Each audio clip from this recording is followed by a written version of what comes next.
Hey, everybody. Welcome to the Dancing in the Rain with Valarie podcast. This is a voice you're not generally used to hearing on this podcast. No, this is not Valarie. My name is Jack.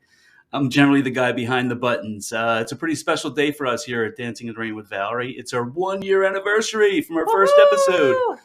So this episode, pretty much Valarie and I are going to kind of reminisce and go back and discuss the year that was. All right, everybody. So we have with us now the host of our podcast, the inspiration, you might say, of Dancing in the Rain with Valarie. We have Valarie Yosway. Valarie, welcome to your podcast. Thank you for having me on my own podcast. I appreciate that. All right, so a year ago today, right? We sat down in my living room, kind of between my living room and dining room, and you started recording your first podcast. Like, describe for us some of the events that led up to that point. Well, I've always wanted to start a podcast, write a book, have a movie about the events that have happened in my life and are still happening. But I had the idea, but I wasn't ready. And I knew that when I knew I was ready, it would be very clear to me. It would be crystal clear. We're drinking Cristal because this is lifestyles of the rich and famous in my basement. We cannot endorse how this podcast may end. It's starting with a bottle of Cristal. Yes. Yeah. Very fancy.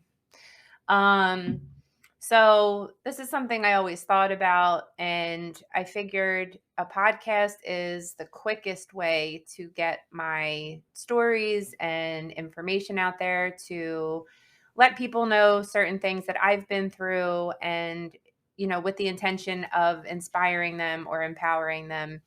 And you helped me set it up, which was awesome. And I, basically just had to push a button and record and then send it over to you and you would edit. But the interesting part was that I wasn't ready until this is exactly 5 days. A year ago, on September 21st, I had my ovaries removed as part of my breast cancer treatment. And then 5 days later, I just said, I'm ready. Let's do this. So the ovaries are gone and you were ready to Ovaries were gone. Greatest thing ever. Adios, just said, ovaries. Adios. Over it. I was like, I'm over it. So I felt much more calm and in control of my emotions. And I do talk about a lot of very intense topics. I talk about death and grief and cancer and rape and all kinds of really intense topics and emotional topics. And when my ovaries were taken out, I just felt very much in control of my emotions. And I just knew that was the moment. I just said, let's go. I'm ready now. So it was 5 days after my last surgery. No. So I guess let's start right there, right at episode 1, right? I like to call it Just Start Talking. Mm-hmm. Because I kind of knew once you started that you just had so much information to get out there, it would just flow. And with that first podcast, I think we sat down in my living room and Paige was there. I was there. You were drinking a twisted tea. I think I was drinking red wine, Paige a beer. And you just started talking and you started telling your story. And I was sitting there in awe. And also just happy kind of that we were doing it. And how did that feel, your first podcast? Like, what was going through your brain at that point? It just felt so aligned, if that makes sense. Like, perfect sense. This is what I'm supposed to be doing, when I'm supposed to be doing it. If I did it at any other time, that, I just knew, because we would talk about it all the time and I just wasn't ready. And like I said, I was bugging her, start a podcast. Right. I bought all the gear. I bought everything. I just wasn't ready. And then when I had my ovaries out 5 days later, I'm like, let's do this. I'm ready. Those ovaries were holding us back. They were. I never knew that. Yeah, they needed to go.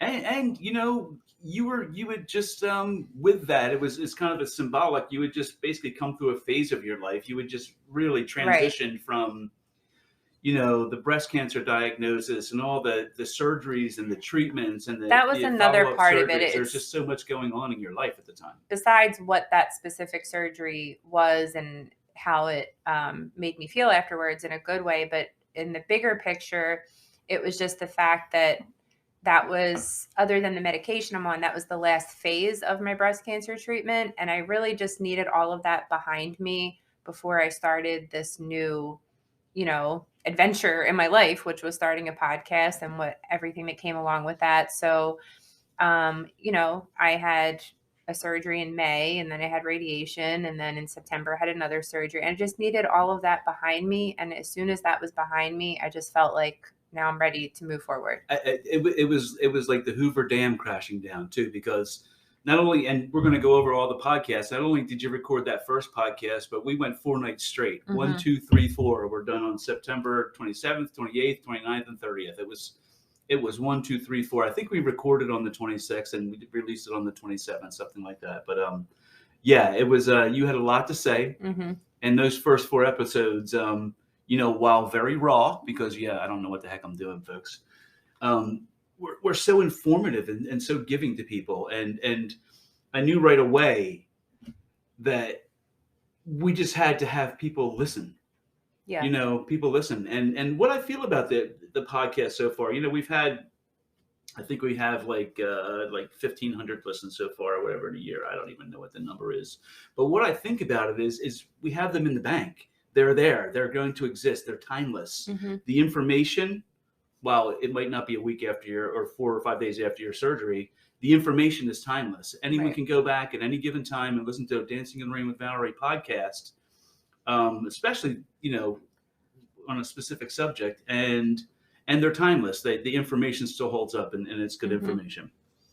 So you introduced in the first episode, you introduced the idea of quotes, and I guess we should tell the people that this whole podcast and website and YouTube channel and everything everything Dancing in the Rain with Valarie is based off a quote. Mm-hmm. And it's funny because as long as I've known you, this quote's actually been, what do you call it, decaled on your wall of your home, I guess? In my dining room, in my bathroom, everywhere. It's a quote by Vivian Green that a lot of people have heard. And you want to say the quote? Or life isn't about waiting for the storm to pass. It's about learning to dance in the rain. It just gets me because it makes so much sense. And for me, it's literal dancing. But for everybody has their thing that gets them through grief and trauma. And I tell people this all the time. And I think the important thing to remember is that, there's things that we like I like going to the gym and I like doing a lot of things, but I love dancing. And that's on a soul level. So when I talk to people, I've talked to several people even recently, and they said, I lost somebody very close to me and I just went to the gym because I had to, move my body and process the grief. And I said, but do you love going to the gym? And they said, no, I like it. It's just, I just needed to do something. And I'm like, but what do you love to do? Like, what does your soul love to do? And sometimes they say singing or art or whatever it may be. Everybody has a thing that's on a soul level, and that's really what you have to do. So again, for me, it's dancing in the rain. And I just want people to understand, I'm not telling everybody to, actually literally dance. For you, it could be painting or it could be a million different things. Hannah wants to be in the podcast. Yeah, we have the cat scratching in the background. All part of it. You could probably hear the shower. Cat scratching. It's fine. This is my life. But I just want people to understand that, that quote really applies to everybody. It just might not be dancing for you. It could be whatever it is that makes your soul happy and helps you process things and makes you happy.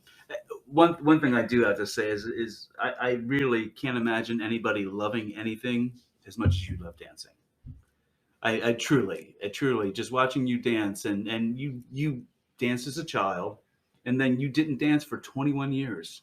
Right. And then it just came back into your life and amazing. It's amazing. Those who haven't seen the YouTube videos on our Dancing in the Rain with Valarie YouTube need to go check it out. It's Girls crazy. Got skills. Girls got skills. I was at a show. What show was that? Saturday? Yeah, up in Connecticut. And I was talking to a woman, and she saw the point shoes, and the first question everybody asks is, when did you start dancing? How long have you been doing this? And I'm so used to telling the story. It's kind of like a script at this point. I'm like, I started when I was 2. I quit when I was in high school. I was probably 15 or 16 when I quit. I switched over to kickboxing, did not do ballet at all for 21 years. And then when my husband, Mark, and my best friend, Sarah, passed away in 2019, I just knew immediately that I had to go back to ballet, and it was going to help me get through it. And thank God I did that and listened to the little voice in my head telling me to do that, because not only did it get me through 2019 with my husband, my friend, and my grandmother passing away, then it got me through the pandemic and having 4 children at home for remote learning, which was hell for everybody. And you then, still taught dancing Zoom. Right. Zoom, Oh, yeah. That's you? what I mean. I kept dancing the whole time. Yeah. I would still go to the studio, dance, teach all the kids on Zoom. And then after things were kind of getting back to normal, and they went back to school, then I was diagnosed with breast cancer, and I danced all through my cancer treatment. And it's just, I know moving forward, it's still going to get me through anything and everything that comes up, because inevitably things still come up and things still happen. But I have dance back in my life, and that's what gets me through everything. So everyone listening, find something you love the way Valarie loves dance, because it has truly healed this woman, and she's giving to people through her dance. And everybody has something. That's another thing. There. Everybody has like something. And right. And I run into people all the time, and I ask them, and everybody has an immediate. And cook. I like to cook as well. And a lot of people will say, I love this, but I haven't done it in so many years. I said, listen, if I can not dance for 21 years and go back on point shoes, then you can do anything. So don't ever tell yourself that you're too old, or, don't ever tell yourself you can't do something. I tell people all the time, like, I'm the perfect example. I'm like the poster child of anything is possible. Yeah. I really am. Like, I started modeling when I was 40 years old. I have 4 kids. I just finished radiation. You're jumping way too far ahead here. I'm just saying anything is possible. Anything is possible. And, everybody has a thing that they love to do. And, I realize that people sometimes do have actual physical limitations. But there's still ways to get around that and to find something maybe associated with that. I know sometimes people can't dance because of, maybe physical things holding them back, but you just have to find something. Pick up a paintbrush. Just anything. There's something for everybody. Everybody I've ever said that to said, yes, this is what is on my soul level. So like I said, there's nothing wrong with going to the gym, but if that's not, happy for your soul, it's good for your body. And I love going to the gym, but that's not for my soul. Dancing is for my soul. Actually, with the modeling, I said you jumped ahead, and I'm wrong, actually, because you actually started modeling at the most unique time. You want to describe for people how you became a model? And by the way, Valarie is now a very accomplished model. You got to check out her Instagram, Valarie Ballerina 429. Valarie _ Ballerina, and that's Valarie. If you're listening to this, you need to know how to spell her name. Ballerina what is it? Valarie, VALARIE _ Ballerina 429. That's a Gmail. Go check that out, and you'll see Valarie's modeling career in the past year. It's been really something to witness. So anyway, you started modeling at a very unique time. I had a double mastectomy with reconstruction on May 5th of last year.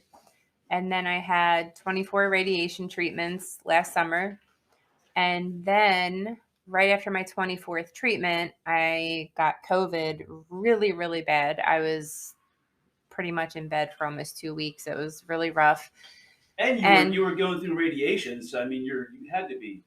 Well, it was right after I finished radiation. Not really. Yeah, I had my 24th radiation treatment. You never had your 25th. I know. I had to skip my 25th because I had COVID. And then after that, there was a photographer that posted on Instagram that he was offering a free photo shoot so that, he could build his portfolio and the model could build their portfolio. So I reached out and I said, I want to do it. and I brought my point shoes and we took some really beautiful pictures. He loved them. I loved them. And then I posted them and it just started evolving from there. I did a shoot with a really amazing dance photographer. And then I worked with a photographer that works with him. And I did a breast cancer awareness photo shoot on the bridge, which wound up being on the cover of the Northeast Times, which really meant a lot to me. That was last October for Breast Cancer Awareness Month. And then it really just took off from there. And it's been nonstop photo shoots and shows basically for the past year, and it's been an amazing adventure. Yeah, I keep trying to keep up with her photo shoots. It's up to over 50 shoots in the past year and over 40 unique photographers. So yeah, it's been quite a year. Okay, so basically that was episode 1. 15 minutes we took for episode 1, but that's good. Yeah. So episode 2, I love the name of this one. It's All We Have Is Now. Mm-hmm. And one thing you said during this episode was how much you learned after all the loss you've experienced, how much you've learned to appreciate everything on so much of a deeper level. And this is a message I know that resonates with you. It's kind of the core of your belief that live for now. Yeah, and I want everybody to understand that. And sometimes it's just as simple as them hearing the concept of don't dwell on the past and don't worry about the future and just focus on this moment, because this moment is all we have. Like literally all we have is now. That's just a fact. And I talk to, it's every single day, I talk to at least one person that is dwelling on the past or worrying about the future or both. And I have to tell them, just from my experience, that I realized, number one, that's just a complete waste of energy.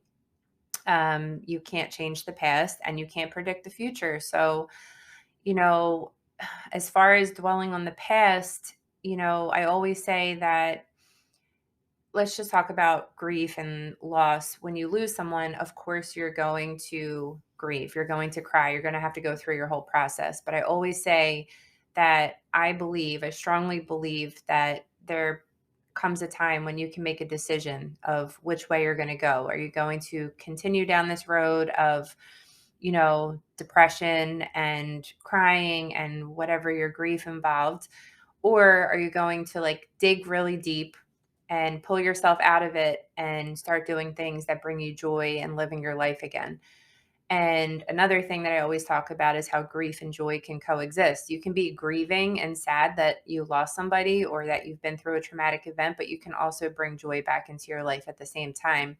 And then, worrying about the future, it really, actually, I'm not trying to be funny because I know it's like a serious topic that we're talking about, but it reminds me. What? No. Sadness and they humor, go together. sadness and I know. Humor can coexist as well. Exactly. Yeah. I mean, that's really the bottom line. I was just at a service on Saturday, and 1 minute everybody in the room is crying, and the next minute we're laughing, and it goes back and forth. That's just life. That's how it is. And when my kids went to bereavement camp the summer of 2019, that was a very important lesson that they learned. And they said 1 minute we were crying and doing bereavement activities, and the next minute we were making s'mores with our friends and laughing. And that's life. It is a freaking roller coaster.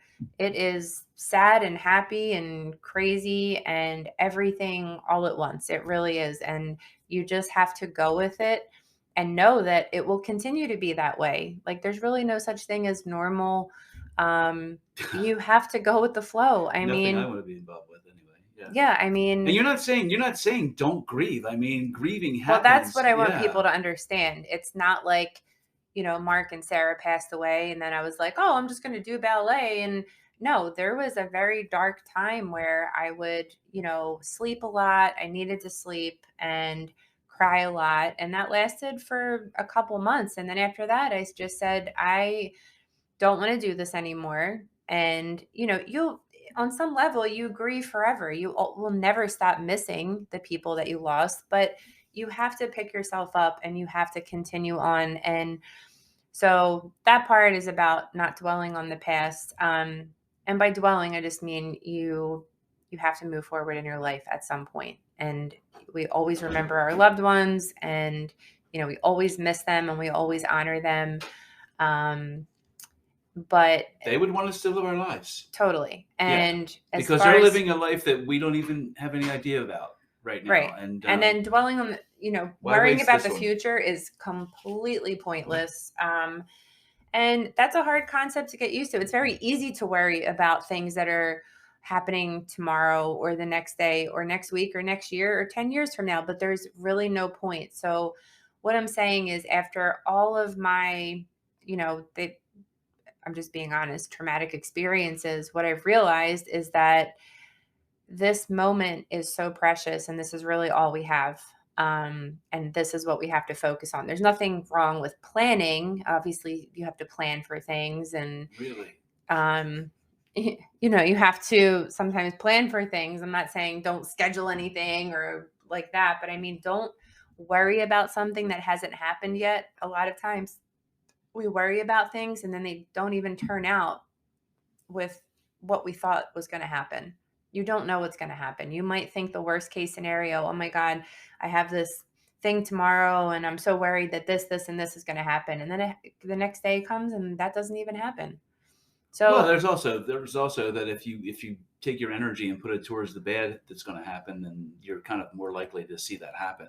A lot of what I see you do is the energy you put out into the world is for a positive result. And I just see so much value. But even if the negative thing does happen, you will get through it. Yep. But there's no point to worry about it until it happens. So I talked to somebody recently and she's very concerned about something that's coming up, this weekend. And I just said, please just try your best to not worry about it, because you're just using your precious energy to worry about something that's several days away. And the worst case scenario might not happen. And if it does, you'll get through it.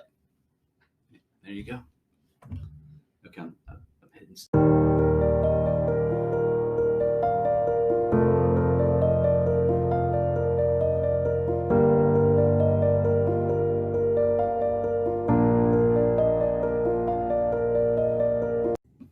So the next episode 3, again, this is on the third day, and you had so much information to get out there. And the name of this episode pretty much says it all. It's "This episode could save your life." And in this episode, you talk an awful lot about advocating for your health. You go through Mark's story initially, which is so touching, and then you share a little bit at the end about your own story, which you expound upon later in some later episodes.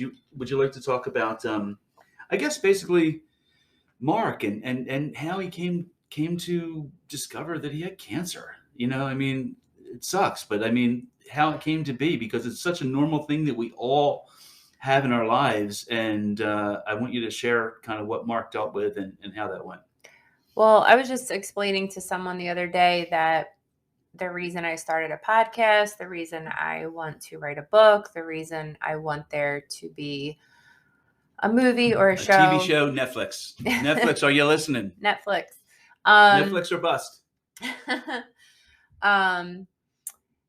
The reason behind all of it, but let's just focus on the podcast because that's what we're talking about, is that the reason I talk about Mark's cancer story, my cancer story, rape, grief, all of those things, is because I've already experienced it and I can turn that into a positive thing. It can be healing for myself and other people because I'm talking about personal things that I've been through, and I don't want to say like share my wisdom or anything, but kind of your experience. You can share your story. Right. This whole thing is about sharing your story.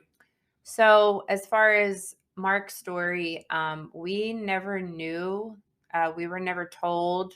I had no idea that acid reflux over time can lead to a condition called Barrett's esophagus, which eventually can lead to esophageal cancer.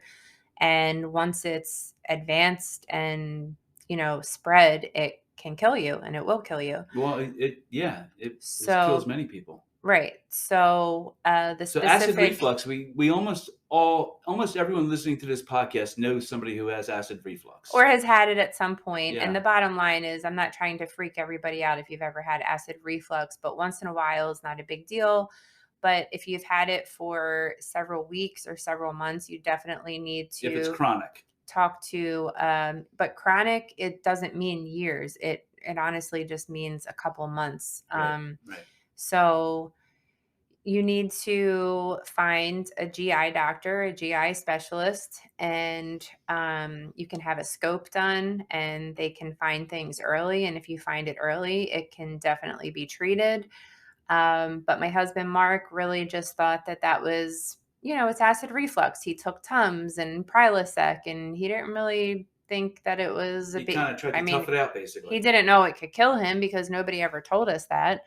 So after having acid reflux for, I don't know, about 15 years, his symptoms started to get more severe. He started to have really intense chest pain. He thought it was a hiatal hernia. And basically, by the time we, went to the hospital and they did a scan, they saw a huge tumor right where his esophagus and his stomach connected. And then he had a PET scan at the cancer center. And then we went upstairs to talk to the oncologist for the first time. And the oncologist just said he was completely mind blown. He said, I can't believe at your age that you have cancer in your stomach, your liver, your lymph nodes. It's all over your body. It's definitely stage 4.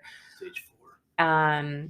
And it was that specific type that he had, adenocarcinoma, was caused from acid reflux, from years of acid reflux. So again, because that's something that obviously impacted his life and my life, I feel that it's my responsibility, like my duty, to spread the simple message that acid reflux can lead to esophageal cancer and it can kill you. And since I started spreading that message, I have had countless amounts of people, friends, people I don't even know, message me and say, because of you, I went to get a scope done. And luckily, most of those people, I don't think anybody has found Barrett's esophagus or cancer, but they have found other things that need to be taken care of. So really, it just comes back to advocating for your health. And so what is it that somebody should do if they have chronic acid reflux? And chronic, again, is basically several days or a few weeks worth it's of really that. like a you couple know if months. You have chronic acid reflux, right? you're buying If it's one night because you ate something spicy or something, that's not a big deal. But it's if not it's about burritos, it's about if it's going on and on for weeks and months, you need to see a GI specialist immediately. And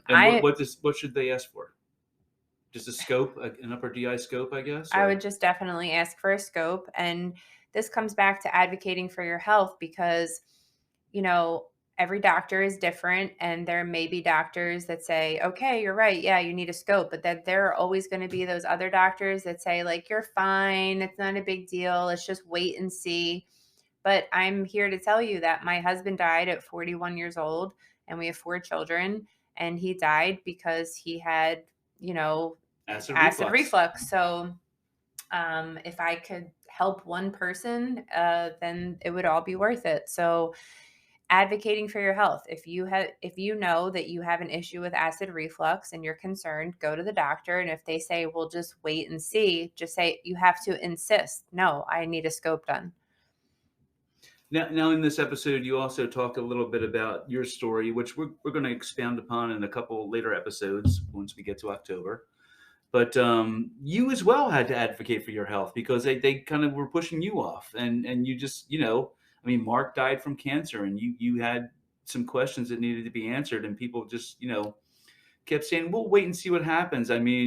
Just the idea of advocating for your health is such a huge part of your life that because it can save your life. Nobody knows your body like you. That's right. That's what you said in that episode, exactly. I believe. And nobody knows your body like you. So if you have a question, ask it, and you'll know when you get the answer that you're looking for. Definitely. So for me, I think it was 6 months after Mark passed away. I felt a lump. I was just in the shower and I felt a lump in my right breast. So I immediately like the next day, rushed to my gynecologist's office. She felt it. And she said, I am 99.9% sure it's a cyst, but you should definitely get it checked out. I had a mammogram done. They put me back in the waiting room. They called me back for another mammogram. They pulled me into a room. They said, it's not a cyst. You have to have a biopsy. I had the biopsy done. They called me and said it was fibroadenoma, which is non-cancerous, which was obviously a huge relief. But from that point forward, they were kind of keeping an eye on me because I also had calcifications throughout both of my breasts that they were, keeping an eye on. So I'm trying to think of how did that even start? I don't even remember because that was a fibroadenoma. Yeah, and that was probably like September of 2019 or something like that, around that time, I would think. And it kind of, they kept an eye on it. I think I went for a follow-up mammogram and they saw something and they were like, yeah, you have calcifications, throughout both of your breasts. They said, we just keep an eye on these. We usually just keep an eye on these. And I'm like, okay, here's the thing. I just lost my husband to cancer and I have 4 kids and I am their only living parent. So I can't keep an eye on anything. So I insisted on having an MRI and they said, well, we think that's kind of extreme, but okay, if you want the MRI, we'll do it. And just because of COVID and a bunch of other things that happened, the MRI took a very long time to get. But when I finally did get it, they called me immediately and they said, we see something, you have to have another biopsy. And then that biopsy came back early March of last year, and it was invasive ductal carcinoma, which is breast cancer. So the thing I always think about is if I did not insist on the MRI, I could be dead. They would still be keeping an eye on it, and then you might be, I might not be here by now. You might not be here right by now. So listen to your intuition, listen to your gut, listen to your body, and everything in my being was telling me to insist on that MRI. I didn't care what they said. Advocate for your health. Yeah, 100%. Because the insurance companies certainly won't. No. Okay, so episode number 4. It's one of my favorite episode pictures, by the way. If you go on Spotify and check it out, it's a very apt picture for this episode. It's Life After Trauma, recorded on day 4. Again, the first 4 episodes are 4 days in a row. And you said something in this episode that really gets me. It's there's a lot of Valarie quotes out there. One of these days, I'm going to go start pulling them off. You said, shit happens, and we can make a conscious decision to not let it define us or lose our sense of self because of it. And if you're living, you've experienced trauma. Mm-hmm. And this is just this episode was your way of telling people that grief and joy can coexist. Let trauma refine you, not define you. There was so much great information in this one little short episode that I thought. And by the way, you also got rid of your lip smack in this episode. That's good. That was really annoying. That she was doing. But sorry. Live and learn. Yeah, for everybody that had to listen to that. That was very annoying. Speak about that message, life after trauma, and understanding the trauma and making it part of who you are, and how you move forward. So the first thing is that we are having this human experience, and I can't imagine anybody getting through this human experience. I don't think it's possible without trauma. I mean, it is just part of it. Sickness and loss and traumatic events are just part of life for everybody. There are different levels, but this is not any type of competition. So there's no comparing. Trauma is trauma. And, I think it's very natural for anybody to think, oh my God, this event happened to me. My life will never be the same. I will never be the same. And on a certain level, that's true. But what I want people to understand is you won't be the same, but it doesn't have to be a negative thing. You will be different, but it can be in a positive way if you decide to make it that for yourself. So instead of thinking I'm damaged, I'm depressed, I'm traumatized, I'm this, this, and this. If you turn it into a positive and just say, that made me more resilient and, stronger and, all of those things, it can propel you forward in life. I like the term using the pain for fuel. Painful things happen, traumatic things happen, but instead of letting it crush you and bring you down, because that is not going to serve any purpose in your life. There's absolutely nothing good that can come of just shutting down. And, like I said, there has to be a time to grieve. But then when you come to that decision time, if you really dig deep, you can turn those traumatic events actually into your favor, which I know can sound crazy, but it's true. And a lot of times it's very hard for people to understand when I tell them that this is the happiest I've ever been in my life. And I see that. I get why that's confusing, because they're thinking you've lost, your husband and your friend and both of your grandmoms and so countless amounts of friends and my dad. I mean, it goes on and on. But because I've experienced so many losses and had cancer myself, and I am a rape survivor, and I've been through some really intense traumatic things. But what I've realized is that I've survived it. I'm thriving after it. I overcame it. And I want my message to inspire other people, especially women, that, we do go through a lot of things, but it goes back to my whole Wonder Woman thing. Like, you can get through this. And if you really just put I don't want to say the effort, but if you just make a conscious decision that I will get through this, then you will. Wonder Woman's episode 10, by the way. So I know, I'm just saying, you will get through it. But you have to just tell yourself, you have to plant that seed. Do it right now. If you're listening to this message, just tell yourself, you know what? Hard things are going to happen. It is inevitable. It's not if they're going to happen. They are going to happen 100%. You don't know when they're going to happen. You don't know what the event or events will be.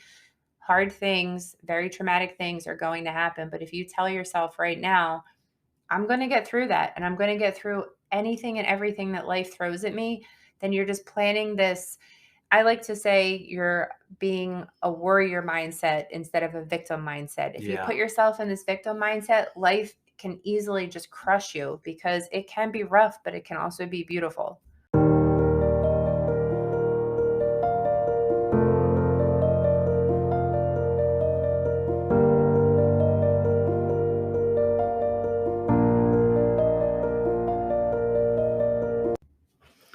Okay, I think you mentioned a little bit earlier, as the month of October came along, you kind of participated in a breast cancer awareness photo shoot. You ended up in a publication, the Northeast Times, which was, I think, your hometown newspaper when you were growing up. That was pretty cool.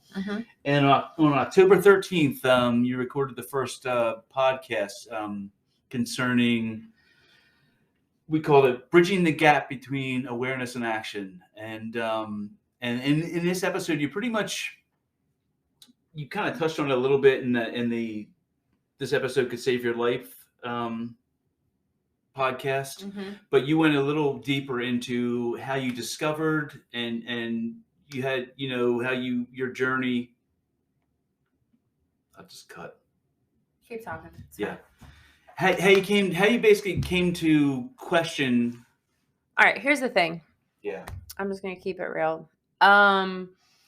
So before I was diagnosed with breast cancer, obviously we all see the pink ribbon and the Susan B. Komen, all these walks around Cooper River and everybody's wearing pink tutus and all these things. And I'm not going to lie, because I never had any experience with breast cancer and didn't know anything about it, I live right near Cooper River, and I would think, oh, that's so cute. Like, they're wearing pink tutus and everybody's wearing pink, and that's so cute.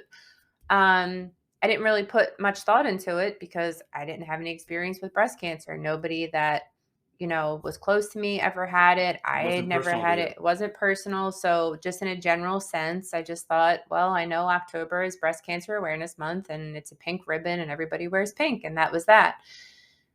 after I was diagnosed with breast cancer and went through breast cancer treatment, I looked at it in a completely different way. And what I realized was that number one, there are no messages being put out there. It's October, it's Breast Cancer Awareness Month. The pink ribbon is the symbol. Wear pink for breast cancer awareness.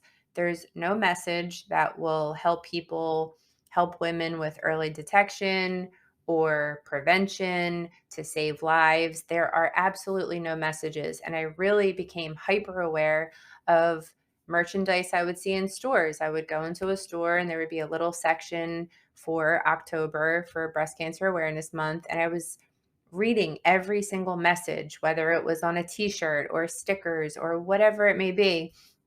And what I realized was that the messages on there were only appropriate and geared towards women that were either going through breast cancer treatment or, were already finished their breast cancer treatment. For example, fight like a girl. I'm not against it. I have a shirt that says fight like a girl. It has pink boxing gloves on it, but that's because I went through breast cancer treatment. That doesn't make any sense for somebody who doesn't have breast cancer. For somebody, What can you do? that's not helping anybody prevent or catch, breast cancer early. That's just saying if you have breast cancer already, fight like a girl, pink boxing gloves. I get it. But my whole thing was that's not helping anybody because the people that already have breast cancer or had it, they've already been through that journey. We really have to help. The whole key to saving lives is early detection or prevention. So you came up with a thing. Right. So the thing I came up with was GEM, GEM, and the G is for genetic testing. And I actually do have a gene mutation. I have an ATM gene mutation, which does cause early onset breast cancer. Now, you discovered this through your actual testing, going through treatments and everything like that you have a genetic mutation. Right. Okay. What does it signal? What does it lead towards? So it causes early onset breast cancer. It can also lead to pancreatic and other cancers. The interesting part is now that the more information I get about it and what I try to explain to people is if I had genetic testing done before being diagnosed with cancer and they said, yes, you have this ATM gene mutation, which can, you have a much higher chance of developing early onset breast cancer, I would have been given options. Some might seem extreme. Like I might have been given the option to have a double mastectomy just, to help prevent it. Like Angelina Jolie, basically. Right.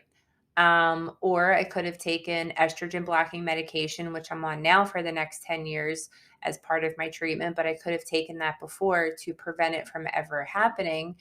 So genetic testing is crucial. And not everybody knows their family history. So I really think that you can't base it on that. You can't say, well, I'm not aware of anybody having breast cancer in my family. Not everybody knows their family history. So I think genetic testing is crucial. And this wasn't offered to you until after you were diagnosed with breast cancer. Right. I mean, people can talk to their doctor and say, advocate for your health. Because actually my primary doctor did tell me to get genetic testing done and I didn't. Right, because you didn't know what it meant or what it could lead towards. Or actually, you know what? There's a certain thing out there, and guilty on this end is sometimes people don't want to know what's wrong with them. It's not that I didn't want to know. I guess at the time I just wasn't informed enough and I didn't really see the point of it. But now I do, obviously. Yeah. So that's why I'm telling everybody to do it. So that's G. So that's the G for genetic testing. And then the E is for examining. So self breast exams, which are so simple to do, and I always tell people, if you just literally Google self breast exams, they show charts and videos of the best way to actually do that to yourself. There is kind of a system to it, and you want to feel like under your armpits where your lymph nodes are. And there's, a certain way to do it that's very effective. That being said, I mean, there's absolutely no reason why women should not do self-breast exams, because they're free and quick, and you could do them every day if you really wanted to. And you said this should be done at different times of the month too, because your breasts change. Right. It should be done. A lot of things on social media, just to make it simple for people, they'll say on the first of every month, you should just check your breast.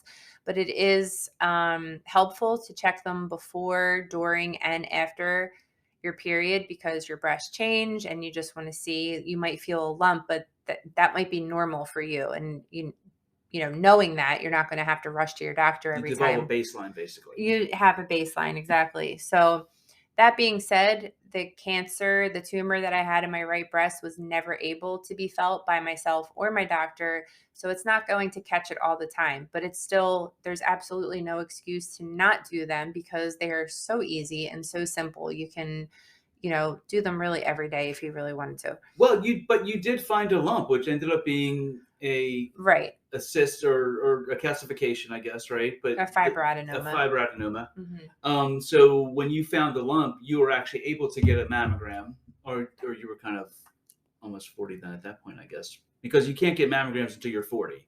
That's what the insurance companies tell us. Well, I was still 38. 38. Right. But you found the lump.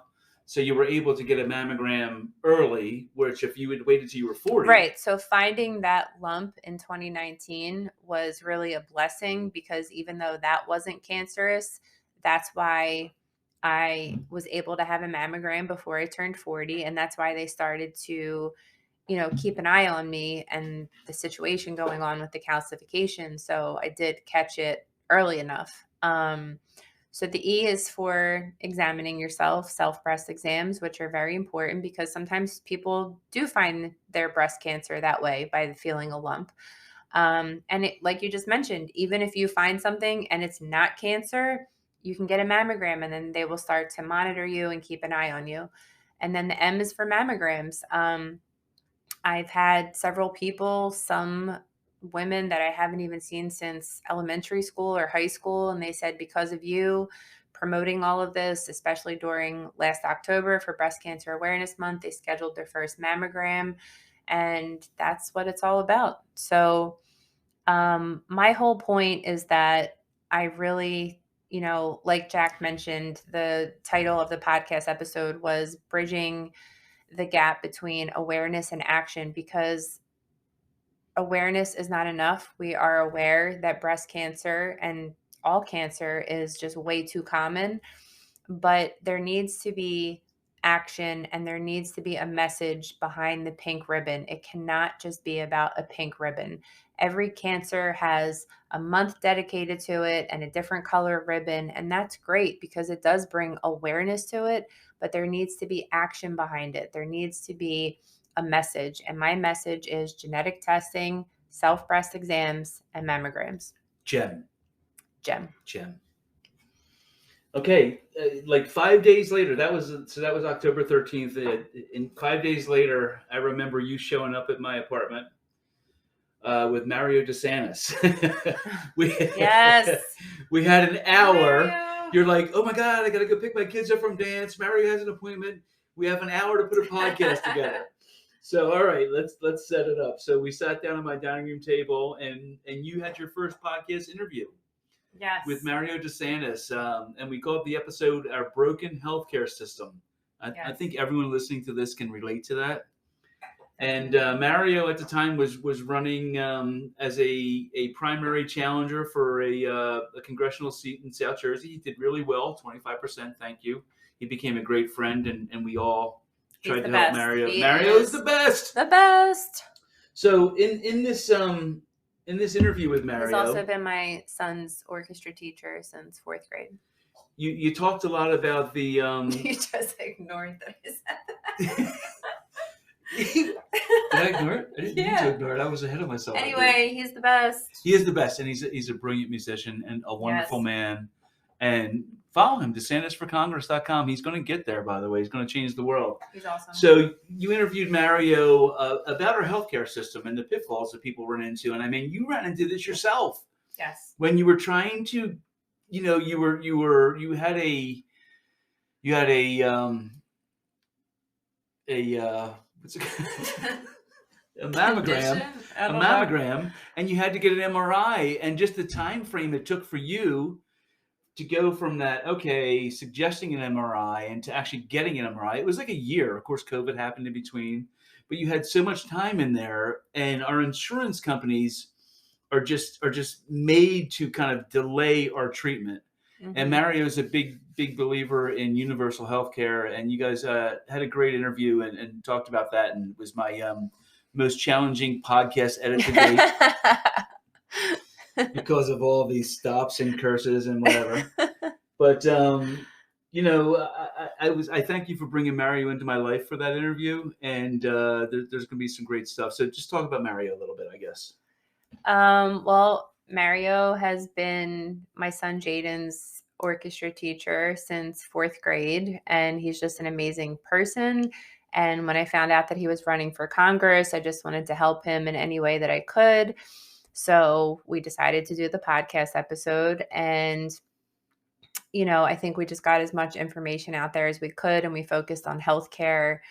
And really what it came down to was a lot of people, it could be a child, it could be an elderly person, they don't have access to what they need. And he shared some of his stories, and I shared some of my stories, and it really just showed, the problems with our healthcare system. Well, one thing he said about that in that interview was the number one age for being diagnosed with cancer is 65. Mm-hmm. And the sad reason for that is that's because when everyone is eligible for Medicaid, and people just do not treat themselves, and they turn 65, they get Medicaid, they go to the doctor, they find they have cancer, and it's a terminal cancer all of a sudden at that point. Just a sad fact that maybe 10 years earlier, if they had good health insurance like every other civilized nation in this world, that they could have been diagnosed, treated, and lived a happy life. Instead, people are dying because we force them to wait for treatment. And I grew to know Mario so much through this process, which is crazy, because the people that I know that have died from cancer, Mark was 41. The service that I just went to the other day, he was in his early 40s. A friend of mine was, my friend that I just told you about, she was very young. Everybody I know, honestly, is in their 30s or 40s when they're diagnosed or when they pass away from cancer. And even myself, like I was, diagnosed. 38. Right. So that's unacceptable. So we got to change things, people. We got to change things. Okay, so episode end of October 28th. And this is the first one you recorded by yourself, by the way, which I was very proud. Go me. You bought your own Yeti and sent me all the audio. You said, okay, I just did one. And so it was basically my breast cancer survival story. And this is pretty much part 2 to your first breast cancer. And in this episode, you kind of reviewed a lot of your treatment options, the choices you made. You answered a lot of questions that people have. And you gave a lot of good information out there. One of the great things that you told people was, hey, your insurance covers reconstruction. Right. You had a full mastectomy and reconstruction at the same time because, ladies, the insurance covers that. You need to be right, and that's a newer thing.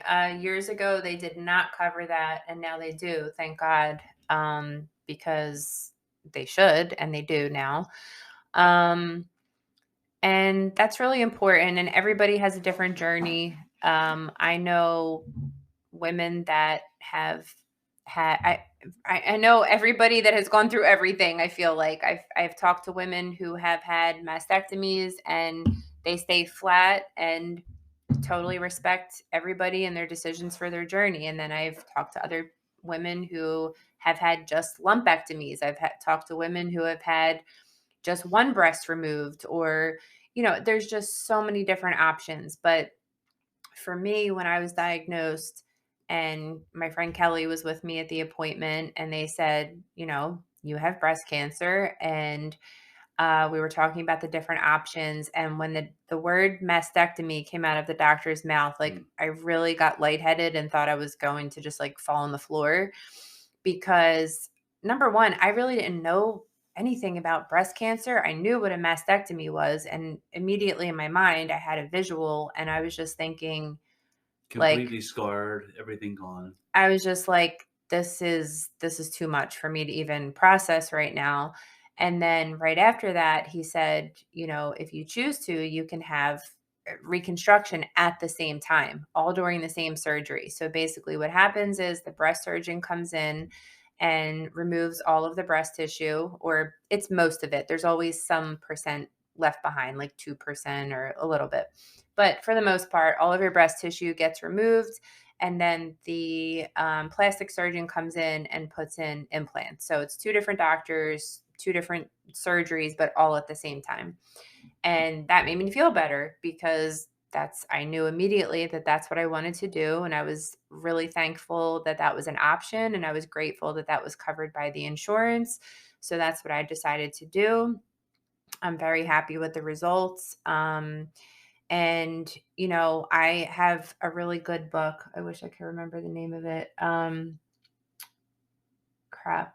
I'll have to come back. I'll have to post it under the comments or something, but it's a really good book about, the initial being diagnosed with breast cancer and all the different options. And I read it before I had any of my surgeries, and I felt very informed and prepared after I read that book. And I felt like I knew I was making the right decision.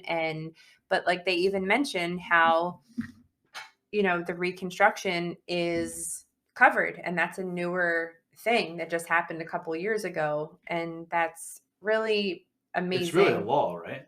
It became a law. I don't remember the year, but it wasn't that long ago that they said that. And the other interesting part is the tumor was in my right breast, but they covered the double mastectomy, so both sides, even though I didn't have cancer on the left side, and the reconstruction for both sides. And so that was awesome that they did that. And with the genetic testing, obviously the choice was really, you didn't really give yourself much choice there. You just went for the full mastectomy rather than a lumpectomy because of the genetic testing diagnosis. Well, not even that. They said there was so much going on. Like, I would have to have so many biopsies done. There were so many different calcifications and lumps on both sides that they would have to do so many biopsies, and it would just be really hard to navigate. And I just said, just take them. So you had surgery on Cinco de Mayo.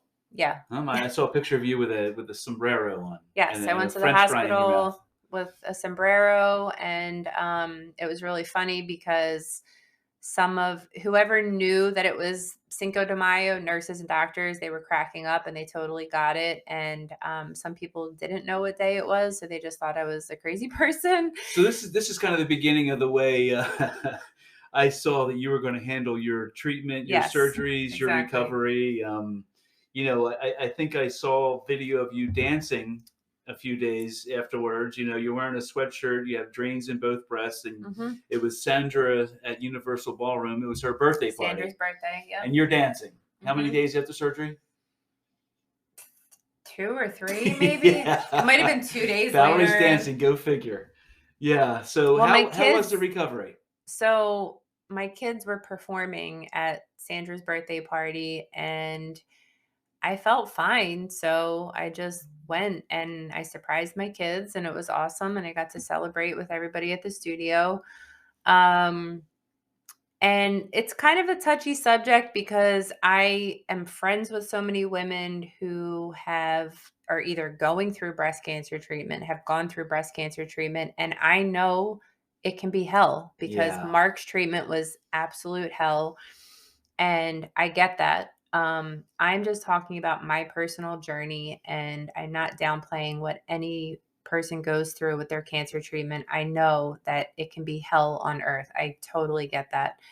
For me, the double mastectomy with reconstruction, I went to a hotel afterwards, and my friend Arlene stayed with me. Had some crazy lady out in the hallway or it was something just like that. Crazy. Yeah. We had a lot of fun. My friend Alicia came to visit and brought the City Sips or something. I don't know. I refuse to take pain meds for any surgery ever. So we just had a couple of drinks. City Sips. Yeah, they're in a bag. That was awesome. And so, I relaxed and I felt good. I felt okay. And the drains were not as annoying as I expected them to be. They were actually totally fine. You could dance with them, actually, apparently. Yeah. So, I don't know, went to the dance studio and then even went back to dance. I remember I showed up at Amp to Dance and Dana was like, "What are you doing here?" And I'm like, "I have to dance. Like, I can't not dance. I have to dance." So, I just kept dancing. I even took ballroom and Latin dances with Paul at the studio while I had the drains. And I just kept dancing. It really helped me. It was very therapeutic. And my doctor even said because of that, so during my surgery, they removed 3 lymph nodes, and one of the 3 lymph nodes had it was positive. So that made it stage 2 because it spread to the lymph nodes. And I think a lot of women get physical therapy after that to get range of motion back with their arm. My range of motion was limited for a little while, but I think because I kept dancing, That was your physical that therapy. was my physical therapy. I didn't have to go to, physical therapy at the cancer center. And then last summer, I had the 24 radiation treatments. Yeah, I was going to talk to you about that. I was going to say, first off, I guess, you decided because of you did not get chemo because of your score. Right. So I had, and not every person can get this or does And get this this. is important information. That's the only reason why I wanted to get there. Yeah, a lot of people have never even heard of it. An oncotype score. So it ranges from 0 to 100. And my oncologist said that if my score was 10 or below, he would not recommend chemo. And if it was above 10, he would recommend some, chemo regimen. And I don't even remember what my score was. 16. Okay. So my score was, it's funny that I know that, folks. I know that. 6 + 1 = 7. So it's 6 in my head. So don't ask me. When he called me and told me that my score was 16, I just said, I basically needed numbers from him. I said, if I do the chemo, because clearly 16 is not 10 or below, but it's not too far above either. So I said, I need numbers. And, the percentages he was giving me, in no way did any part of me think that chemo was worth it for me. So I declined chemo and I said, I will not do chemo, but I will do the radiation. So began your journey of radiate positivity. Yes. Now share that one. So you were basically, you were told you needed 25 radiation treatments. That's basically 5 weeks of 5 days, every day, not including weekends, right? Yes. That's kind of it. So it's Monday through Friday for 5 weeks, right? Okay. So when they first told me that, I'm like, that's funny because it's summer and I have 4 kids. So how do you expect me to do that? And they showed me the schedule and I'm like, how is this even possible? Like, what are you talking about? I knew I had to make it work and I did. So it was a very interesting time. I would drop my younger girls off at farm camp.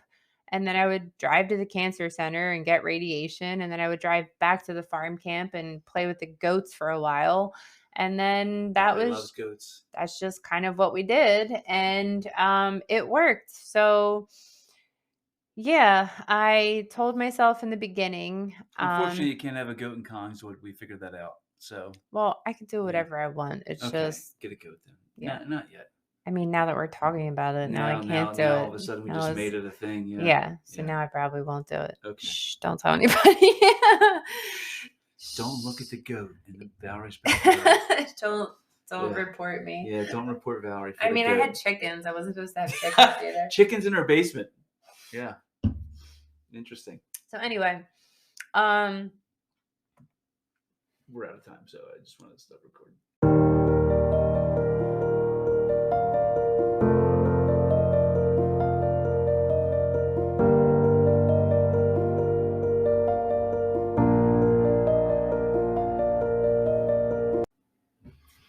All right, so when you went to your first radiation treatment, I just remember you texted me a picture, and I think your shirt said something like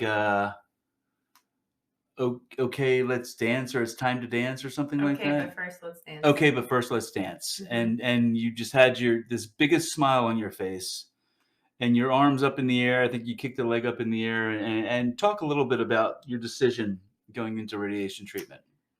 So I've always loved photography, and I feel like I'm a pretty creative person. And I just thought, you know what? I have to go through 25 of these treatments. I wonder if I could come up with 25 different themes or ideas for each radiation treatment and just take a picture in the radiation room, like on the machine for every treatment.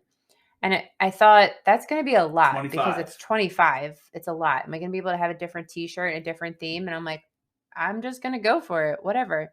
How many So, t-shirts you have? so I'm looking it up right now. So the first one said, but first let's dance.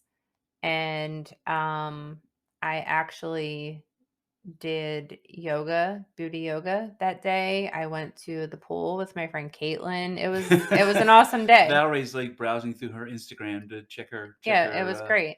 Yeah. Then the second one, I wore a shirt that said "Mind Over Matter." Akashic Records. I see the book. So that was the second treatment, Mind Over Matter. And then the third one said, "It's fine. I'm fine. Everything's fine." That's just something I say all the time. All the time. All the time. Literally all the time. I love that shirt. Yeah. And then the fourth one said, "I am a survivor, warrior, and fighter," with the pink breast cancer ribbon underneath. Yes, you are. And then the fifth one said, "Lord, give me coffee to change the things I can and wine to accept the things I cannot." Makes sense. Yeah. And you had a dance recital in between there, apparently. Yeah. And then the fifth one was, it said genetically one bad, and it's like an abbreviation for... That's funny because we later discovered that that's actually a genetic mutation, is Right. MTHFR. Yeah. Right. We just thought that meant something else. And I just said, this is definitely my favorite shirt so far. Finding out that I have a gene mutation was empowering. I was relieved to know what caused the cancer, and it helped me to make decisions about my treatment. My kids will have genetic testing when they turn 18, and if they do carry the gene, they will start screenings when they are 29 years old, 10 years before the age I was diagnosed. I just got to say, I've always loved those red pants. Thank you. Okay. Personal thing for me.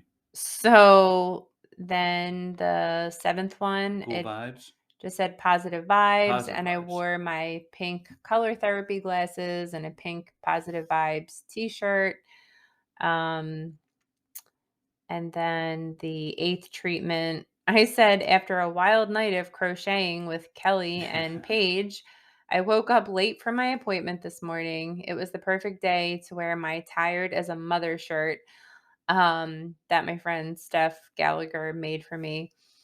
Some people have asked me what the marker and stickers on my chest are for. I had 3 dots tattooed on me before treatment started, one on the right side, one on the left side, and one in the middle of my chest. The marker spots are covered with stickers, and they help the radiation technicians line my body up with the machine. I work out, swim, and shower, and the stickers have stayed on. I remember those stickers. Yeah, I actually like those stickers. I know. I think you should almost... Well, you don't really want to tattoo of that, I guess. No, but I was like fine with them. Yeah, they represented something when you had them. And then the 9th treatment, I put my hair in braids, and my shirt said "Namaste," and I sat in... Namaste, mother effer! I sat in, I can't even think right now. There's like hearts. There's hearts all around. Whatever that position is. You sat in a yoga position. Yoga pose. Cross-legged yoga. Yeah, I had too much. And you held up the champagne. Number 9. 9. So I just said "Namaste." Up until now, you held up a number every time. I just said "Namaste." Second week of radiation is done. Yeah. And then you taught dance. You went to yoga.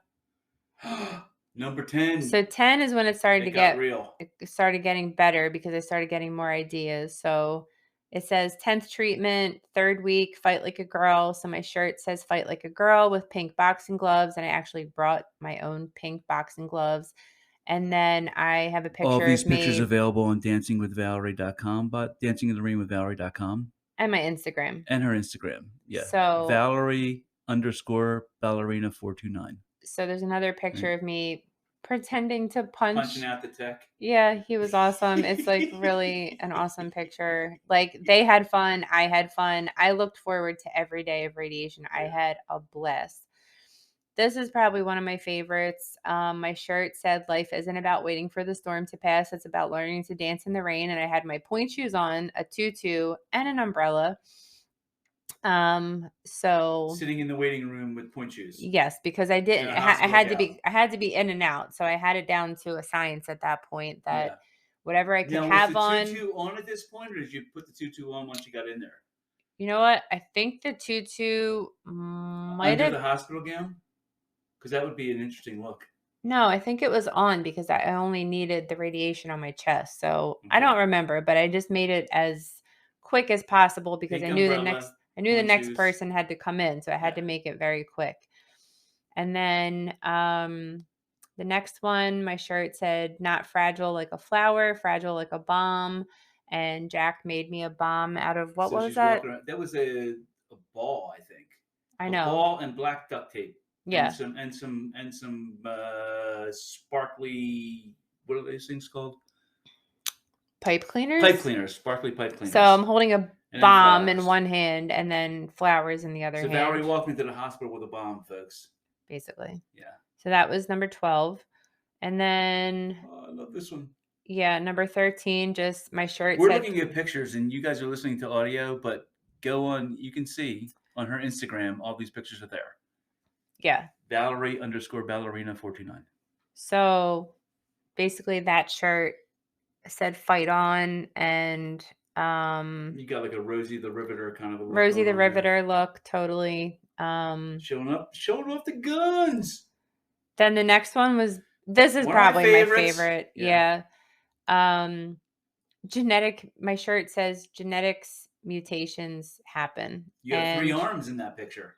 Yes. And I said genetic mutations happen and genetic testing can save your life. Today was my 14th, was treatment 14 out of 25 in the end of my 3rd week of treatment. And I had a little Ninja Turtle on my shoulder because Teenage Mutant Ninja Turtles, mutant. And then I had the radiation tech get behind me on the floor and put her arm behind me so it looks like I have 3 arms. That was probably one of my favorite ones. It's so cute. Then my 15th treatment, my shirt says, "Hell yes, they're fake. The real ones tried to kill me." I said today, looking sexy with the gloves. Today was my 15th treatment and the beginning of my 4th week of radiation. Radiation is the 2nd phase of my breast cancer treatment. On May 5th, I had a double mastectomy with reconstruction. Even before I found out I had an ATM gene mutation, I decided to have a double mastectomy. The cancer was only in the right breast, but I wanted both sides removed to lower my chances of cancer occurring in the left breast. The reason genetic testing is so important is because if you find out you carry a gene mutation that has a high chance of causing breast cancer, you have options. Some women choose to have a prophylactic mastectomy to reduce the risk of ever developing breast cancer. Other women choose to start early mammograms or a thermography. Angelina Jolie had a prophylactic double mastectomy with reconstruction because she had the BRCA1 gene, which carries a very high risk of developing breast cancer. If anyone in your family had or has cancer, please consider genetic testing. And then the next one, my shirt said Hakuna Matatas with like Lion King characters on it, and I had cat ears on. And it just says treatment 16 out of 25. I like this quote. It says, "Courage doesn't always roar. Sometimes courage is the little voice at the end of the day that says, I'll try again tomorrow." You and quotes. Yeah, I love them. I've never seen somebody who obsessed. Finds so many.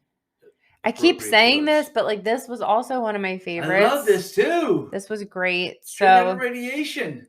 Right. So my shirt said "straight out of radiation." You guys really have to check out these pictures because they're really awesome. We took a picture on Mark's bike afterwards too. So I had Tupac here. So I had a bandana on and the "straight out of radiation" shirt, and I said, I had a totally different theme for today, and I changed it at the last minute. I didn't even know why I changed my mind, especially because I was running late. While I was at the cancer center waiting for my treatment, I looked at my Facebook memories and realized that today is the day Mark was diagnosed with cancer 3 years ago. Yikes. So what I thought was going to be a normal day turned into a very emotional day. Mark loved hip hop and would have appreciated this shirt that Steph Gallagher made for me. Thank you. Then a friend of mine suggested taking pictures on Mark's bike. I will definitely be listening to Tupac for the rest of the day. Keep your head up. Treatment number 17. That was an epic one. I took pictures on my husband's bike that is still in my shed, and it just really went with the whole theme. And then treatment 18, I had a rainbow shirt that says Radiate Positivity. And the name of the whole series of pictures now, Radiate Positivity. I had glasses that were glowing. And a sun above your head. And then a sun above my head. And it just says, when life gives you radiation. When life gives you radiation, radiate positivity. Treatment number 17, only 7 more to go. But when you look at these pictures, you can just see how happy I was. Like, I really just had so much fun at radiation. This is another good one. Radiation, this is what let me know that I think you're alien, because radiation, actually, you thrived with radiation. I think I am an alien.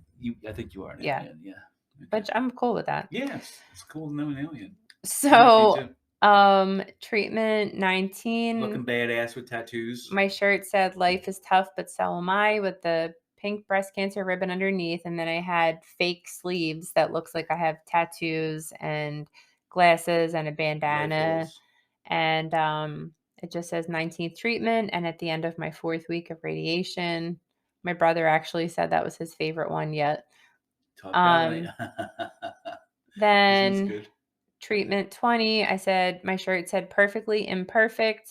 20th treatment, at beginning of my 5th and last week of radiation. I'm sitting there with a robe, pajama pants, and a coffee mug that says Crazy Cat Lady. And no makeup, people. She went with no makeup this day. Yeah, it was rough. I had slippers on. You had slippers, wow, I slippers. really went all out. Okay. So then treatment 21, I had a shirt that says Stronger Than Cancer, and I'm holding up a blow up weight thing. Wait, that's blow up? That's not real? It says 1,000 pounds. And I said 21st treatment, only 4 more to go. What else did I do for that? Yeah, I said I wasn't ready for half the shit I went through, but clearly I'm built for it. That was just like a quote. You've got what it takes, but it will take everything you got. So, I think that's when you came home that day and you did the yoga swing in your yard, I remember, when you came home that day. I love this one too. Yeah. 22nd treatment, 3 more to go. I said Warrior Wednesday. I have a warrior shirt and like a ninja bandana kind of thing there. Yeah, I have feathers in my hair and like a sleeve of tattoos and a sword. And like pink. I purposely did the pink warrior paint on my face, obviously for breast cancer. And the quote says, be a warrior, not a worrier. There is a warrior in all of us. That's me sitting in the waiting room with feathers in my hair and your pink feather earrings and your bandana. Holding a sword in the waiting room. Totally fine. 23rd treatment. My shirt says fuck breast cancer. Fuck breast cancer, with a skeleton hand with the pink ribbon. Are they, by the way? They gotta be around somewhere. Yeah. So I had like skeleton gloves on and a skeleton mask, and it was pretty cool. And the quote that I put with it says, life has given me plenty of scars, but never a reason to slow down. And then here she comes. This is where it all started. Wonder Woman. 24th treatment. I had a Wonder Woman shirt that is, the whole thing is pink. The W for Wonder Woman is pink. And then in the middle of the W, it's a breast cancer ribbon. So I have the gloves on, I have the golden lasso, I have the headpiece on, and then I tied up the radiation technician. He looks like he just told you everything you with never the wanted lasso. He was such a good sport. And that quote there is one of my favorite. Yeah, so the quote that I put with it is a picture of Wonder Woman, and it says, "And then I just got up one more time. Wonder Woman is not a fictional character. Wonder Woman is a mindset. That started it all up, people. That started everything. Here's to strong women. May we know them. May we be them. May we raise them." So that's how the whole Wonder Woman thing started, actually. Okay. And then you got COVID. Yeah. Before treatment number 25. Yeah. So then I got How was COVID.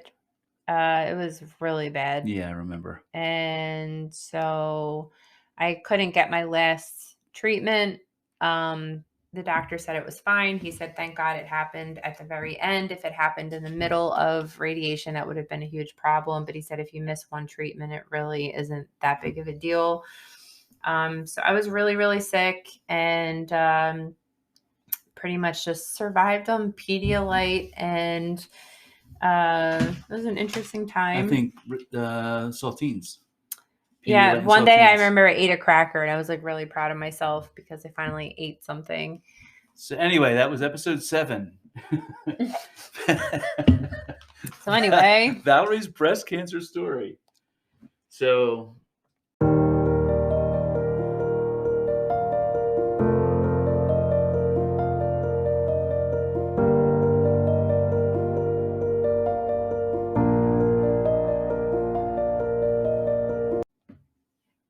okay, so we finished up with October now, and then the month of November comes up, and I kind of knew what was going to happen in November, and I left this space to you for November. So on 11/9, I remember you texting me saying that you just recorded a podcast. And I don't know if I was if I've ever been more proud of you, by the way, or impressed, but. So on November 9th, you recorded the podcast Rape Culture. Mm-hmm. And in this podcast, you went into a lot of society's, I guess you can say, I'm trying to think of the right word, society's way they treat the idea of rape and sexual assault in our culture and what women go through. And you also shared a little bit of your personal story. So I guess I'm just going to let you talk about that however you wish and feel. I feel like I need to explain what rape culture is. I'm actually going to look it up because, I mean, I know what rape culture is, but I'm just trying to think of a really good way. I think you spelled it out well in the episode, but that was a year ago. Not quite a year ago. Behaviors commonly associated with rape culture include victim blaming, slut shaming, sexual objectification, trivializing rape, denial of widespread rape, refusing to acknowledge the harm caused by sexual violence, or a combination. So just to give you like a gist of the idea of what rape culture is, which is pretty much it is the culture that we live in. And because we live in a rape culture, it's a huge part of the reason why victims don't want to come forward, because sometimes they are blamed and shamed.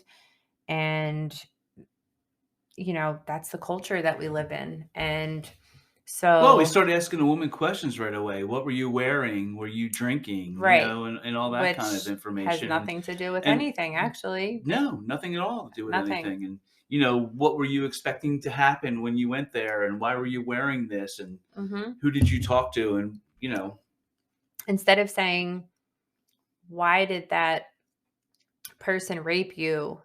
In our culture, it's very common for us to look at a woman and say, well, were you wearing a short skirt? Were you wearing makeup? Were you being flirty? Were you drinking?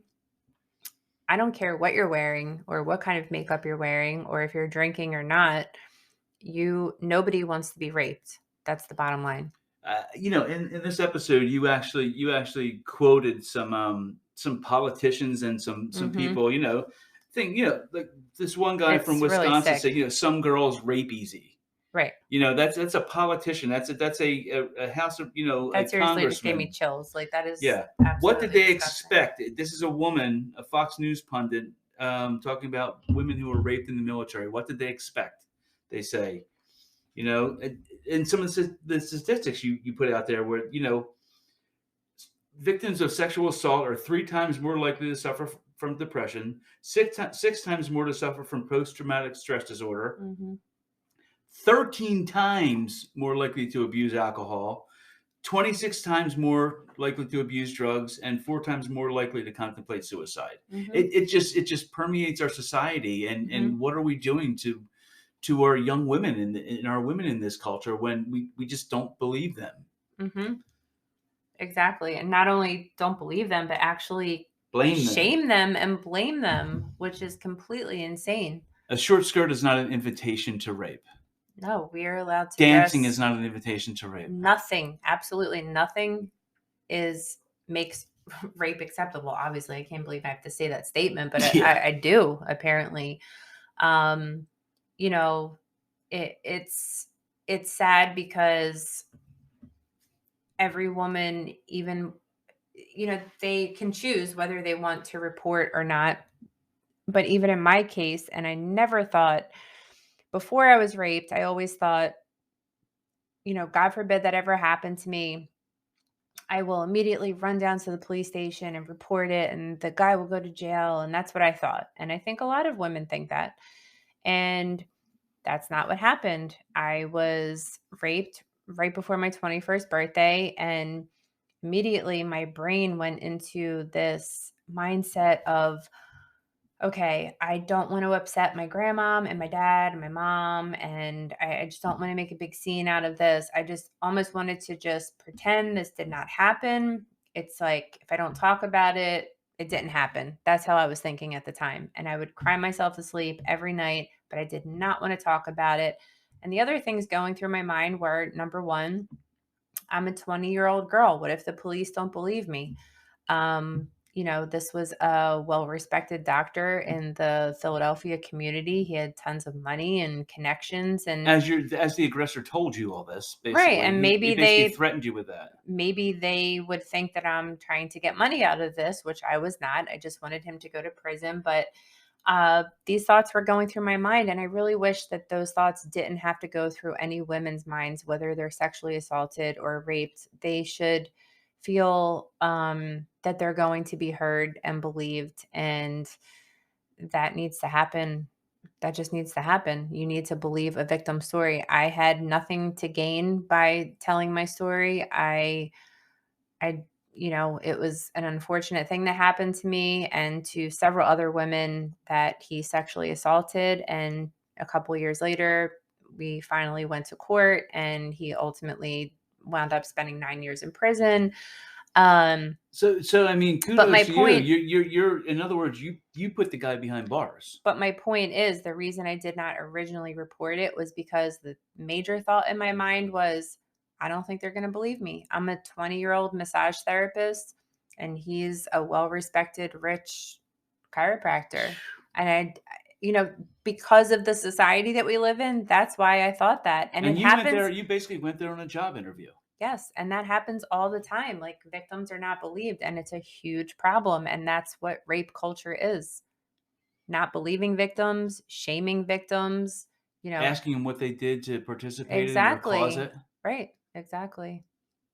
And it wasn't until he was pled guilty and sentenced right in front of my eyes that's when I realized it was crazy, because that was several years later. I realized, wow, I really didn't do anything wrong, because for those years in between, I literally was questioning myself. Like, did I give him some kind of vibe that I wanted that to happen? And I was like, no, I was wearing hospital scrubs, and I was 20 years old, and I was just on a job interview. And it wasn't until that moment where I watched him plead guilty that I realized 100% I did not do anything to,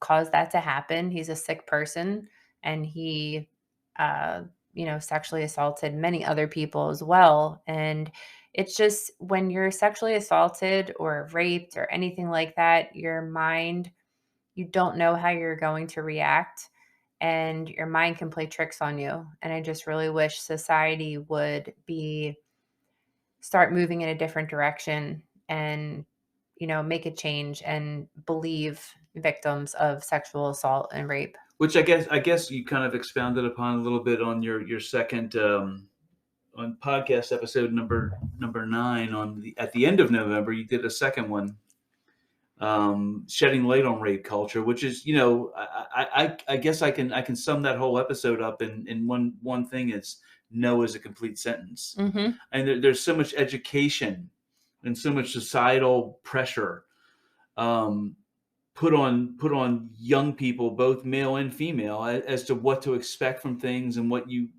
how you should act. And our young boys just basically need to be taught to respect.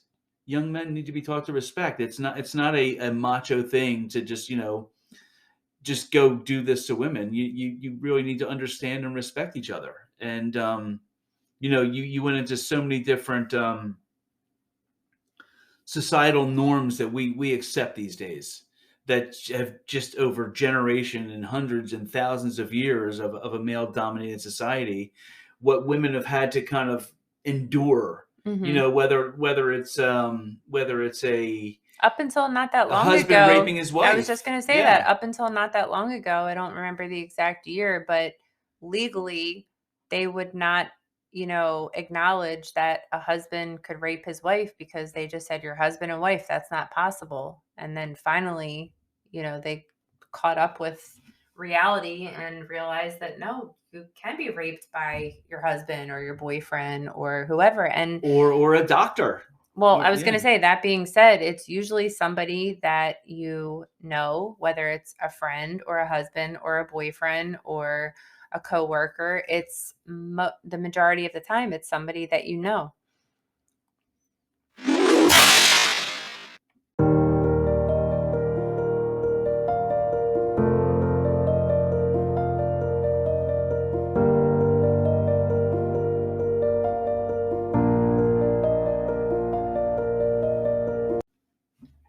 Okay, so from the end of November, our next podcast isn't until March 9th, actually, of 2022. But that doesn't mean you weren't busy. There's a whole lot you had going on in between November of 2021 and March of 2022.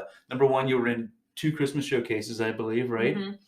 Mm-hmm. You did, from what I can count, you did 4 podcast interviews, guest interviews. First was Cancer Talks. You were their end of year guest for Cancer Talks on that podcast. You want to talk about that a little bit? Just, I know you talked a little bit about Mark's story and your story, and the whole message behind that and their whole spin on it, which I really loved and appreciated, was that even though it's called Cancer Talks and we're clearly talking about cancer stories, it was really focused on the positive things that came out of it and the people that were brought into my life and Mark's life as a result of, being diagnosed with cancer, and really how it changed our lives in a positive way. And it was a very different and interesting angle on it. It wasn't just, we weren't just sitting there talking about cancer and Mark dying and me having cancer. We were really talking about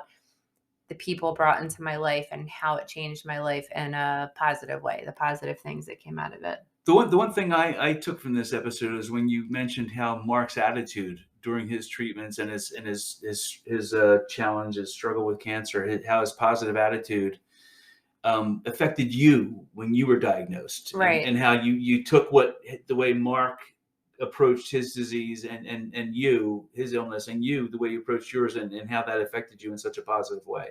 Yeah, I think it was just on a very deep subconscious level that I didn't realize. And I never thought, honestly, after Mark passing away from cancer, never in a million years that I think I would be diagnosed with cancer. So when I was, crazy, it really just was, it came naturally, but I didn't realize until later on that I think I got that from him because of his positive attitude the whole time. And it's like, why not? Why not have a positive attitude? Because it can only help you mentally, physically, emotionally, on every level. And there are studies, I have books about it, like the biology of belief, and your mind has a lot of control over your body. And I really think that my positive mindset and just being physically active are the two things that I think really helped me through my cancer I would treatment. totally agree with that. But it didn't really hit me that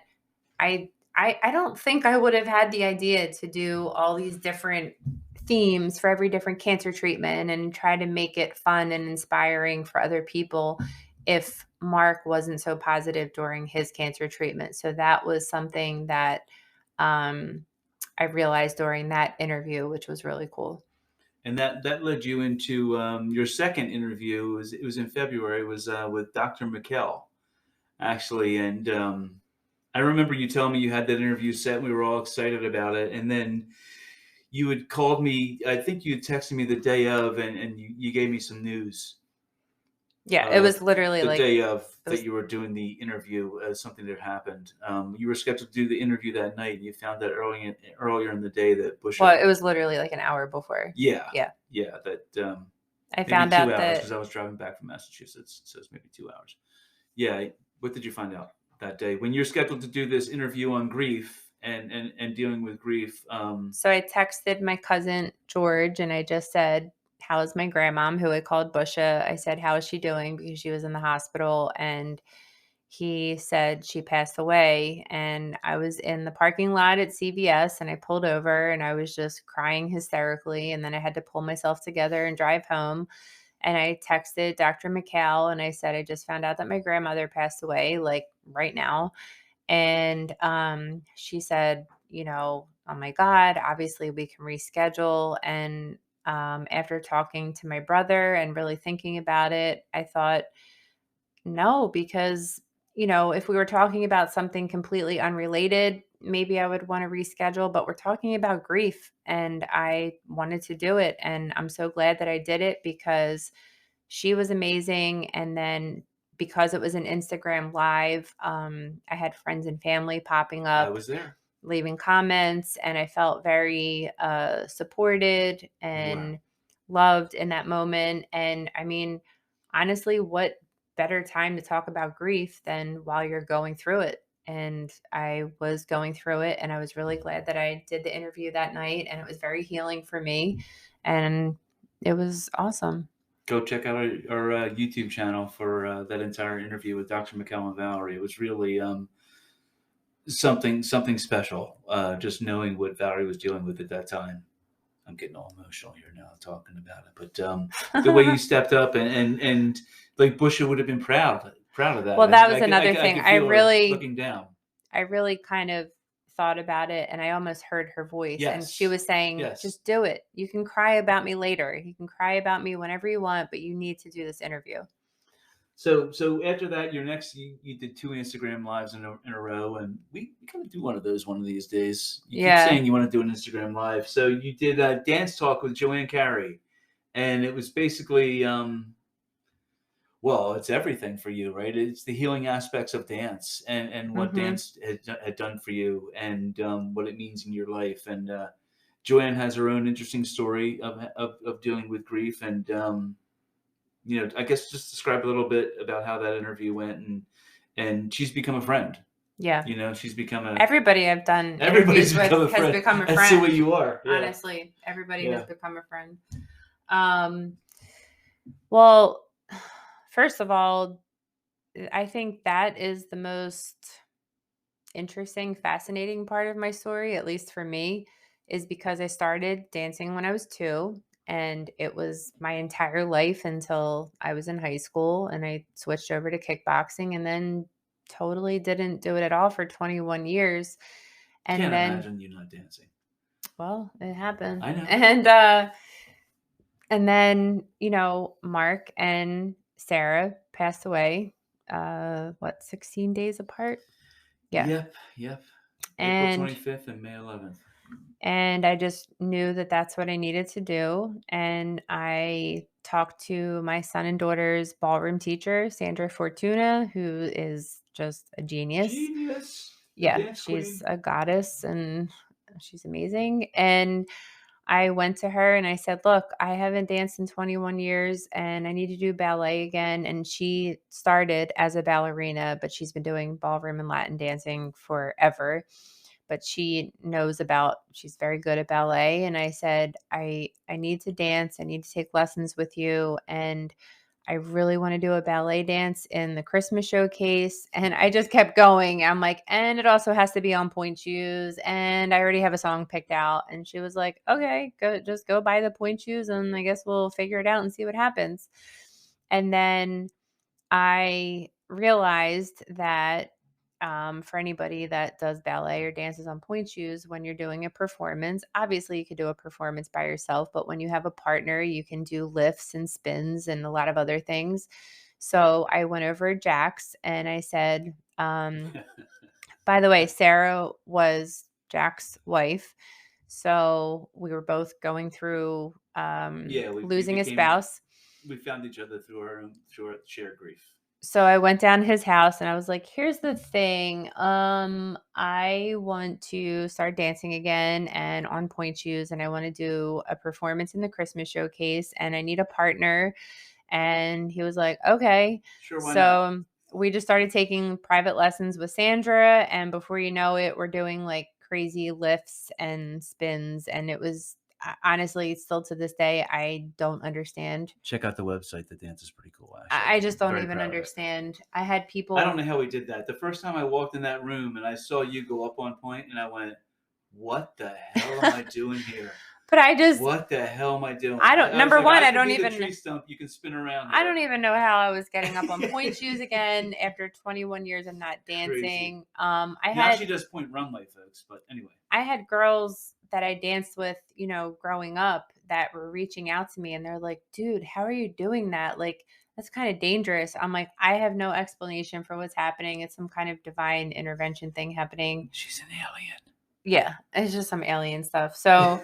So we took private lessons with Sandra, and it was just like every week, so much progress, and it was just so healing for both of us. And then we performed at the Christmas showcase, and it was epic. I mean, all 4 of my kids were in the dance, and my friend Paige was in the dance with angel wings, and she wore my wedding dress, and she represented Sarah, and Jack represented Mark. So at the end of the dance, Paige and Jack walked off in one direction, and the kids and I walked out the front door of the studio, representing that we're still going to go on and live our lives. But it was a beautiful performance. And on top of that, we performed for my grandma, Meme. She had dementia, and she was in a nursing home, and dance was my grandmother's life as well. And that's where I got the love of dance from her. And she was in the nursing home, and we basically told the nursing home we need the entertainment room, and I'm doing a performance for my grandma. So we brought the music, the costumes, everything. We had other family members there, and we performed the whole dance for her. That's by far my favorite performance. Yeah, it was amazing. She was crying. At the end, she said, "Pure gold." I said, "Did you like it?" And she said it was pure gold. And that was shortly before she passed away. So that was a really special moment that I'll never forget. We also performed the dance at another nursing home. The first time we performed it was in Delaware. Oh, yeah, Delaware. So we performed that dance several times, and everybody loved it. And it was just very healing, not only for us, but for everybody that watched it. They would just get very emotional, and everybody really loved it. I forget the original question. It was just about Dance Talk with Joanne, but I think you kind of went through. Yeah. Well, that was specifically about that. But I mean, thank you, Sandra. Yeah. Yes. You're genius. But since then, so at the Christmas showcase, Sandra announced at some point during the showcase, she said, and Valerie's going to start teaching ballet, when we come back in January. And I'm like, oh, I am? I was like, oh, that's awesome. Never in a million years, first of all, thought that I would go back to dance at my age with 4 kids after not dancing for 21 years. And at this point now she's telling everybody I'm going to teach. And I'm like, okay, that's fine. I still teach, and I absolutely love it so much. And you take ballet lessons, you dance so I ballet, take and ballet you teach at a studio. I teach ballet at a studio. I do dance modeling. It is just You do completely dance runway now? right. Ballet runway? I do runway shows on my Runway toes and ballet? point shoes. Check it out on the website, folks. I did a rap music video in point shoes. Everything is just ballet is life. That's all I'm going to say. Yeah. I recently went to Philly Fashion Week to take pictures and videos, and the opening of the show was, it was 3 ballerinas that opened the show, and it was just really beautiful. And ballet is really coming back into the fashion world and the music video world, and it's just becoming part of different aspects of life where you don't expect to see it. It's not just on stage for the Nutcracker or anything like that. Like, it's in rap videos and it's on runways and it's everything. For everyone listening, just go on our website and watch Valarie with Runway Ballet. It's pretty amazing. It's pretty amazing to see. So, okay. The next interview you did again, we didn't do a podcast between November and March, but you did a bunch of interviews. And this is one of my favorites because it's sort of an all-encompassing Valarie story, if you will. It was you were on the Friends with Deficits. I think it was a gentleman, a giraffe, and a ballerina, right? You were the ballerina. Yes. And I giraffe. Right. So. Not in this life, at least. But I remember when I was up in Massachusetts. I was up there recently. When you sent it to me, you said, "Hey, that podcast I told you about finally loaded up," and I don't have any other words other than just blown away. How open and honest and giving you were with your story. And just how that's what you do. You talk about the stuff that other people don't want to talk about, right? You talk about the things that make people somewhat uncomfortable but are part of life, right? And in doing that, you're able to just heal so many because it enables someone else to be comfortable in talking about their story. And right, because all the things I talk about, when you really think about it, cancer and death and rape, and that's not fun to talk about, but it needs to be talked about. Yeah, it needs to be out there. But in this story, you pretty much went. And by the way, it's when I first learned that you started kickboxing because you saw a kickboxing movie with your father, actually. And then I also learned Valarie was a police officer in Richmond, by the way, and the reason she's not a police officer anymore is because GPS did not exist at the time. She did not. Sucked. I had to pull out a map. I can't read a map. GPS did not exist because you wouldn't be here. Well, you'd be like a police officer in Richmond at that point. Everything happens for a reason. If GPS existed, Valarie might still be a police officer in Richmond, Virginia, but she hated maps, didn't know where she was. I grew up in Philly, and then somehow I wind up being a police officer in Virginia, and I'm like, I don't know where anything is. These little things you learn. But I thought that was if you want to hear literally a point A to point B to point C to point Z. It's the most information I've included as a guest on a podcast. It's not everything. No, there's still a lot more. Yeah, but it's a good Cliff Notes version of Valarie's life so far. I've loved every interview I've ever done, but each one before that had a focus. With Joanne, it was about how dance helped me heal and process my grief. And with Dr. McHale, we really focused on just grief in general. And I remember when I first, I was talking to Adam before the interview, and I said, "So what's the focus? What do you want to focus on?" And he said, "I don't have a focus." He said, "I just want you to start talking. I don't care how long we talk. I can edit whatever you want." And so because we didn't have a specific focus, I just started talking, and we talked for hours, and somehow he put I'm guessing 3 hours of interview content into a little over an hour. He condensed it, which I have no idea how he did that. So, I remember when you were done with that interview, you're like, "Dude, I just went there." You dude, and I could not imagine. Everything, but a lot of things that I never talked of before, because again, there was not, he said, "I don't have a specific focus. I just want you to start talking." So I started talking, and several hours later, he was like, "Okay, that's a lot." I'm like, "Good luck editing and putting that together." But he did. And I talked about a lot of things that I never talked about before. One of the things you talked about in this episode towards the end was the concept of a Wonder Woman mindset, which leads us into episode 10. Mm-hmm. Finally, on March 9th, Valarie decided to do another podcast. Lazy Valarie decides, Yeah. go ahead. What are you doing these days if you're not podcasting, right? But A million other things. Yeah, like a zillion. But so on March 9th, you finally come out with Wonder Woman mindset. And this one was pretty cool because number one, at the beginning, you caught everybody up. Hey, what the hell's been happening with Valarie? I thought that was pretty cool. And then you had your kids on. Yes. The deer in the headlights, as they're going to be for the first time. But it was just so wonderful hearing you talk to them about what a Wonder Woman mindset means to them. And let me ask you, just what does a Wonder Woman mindset mean to you? Wonder Woman mindset is everything because, as I mentioned before, people in general, men and women, go through a lot in life, but women particularly go through a lot. And like I said, it's if we tell ourselves that we're victims, all these things happen, then we can just be crushed by the weight of all of it. If we tell ourselves that we are Wonder Woman and we will get through anything that life throws at us, then I truly believe and I know that we can.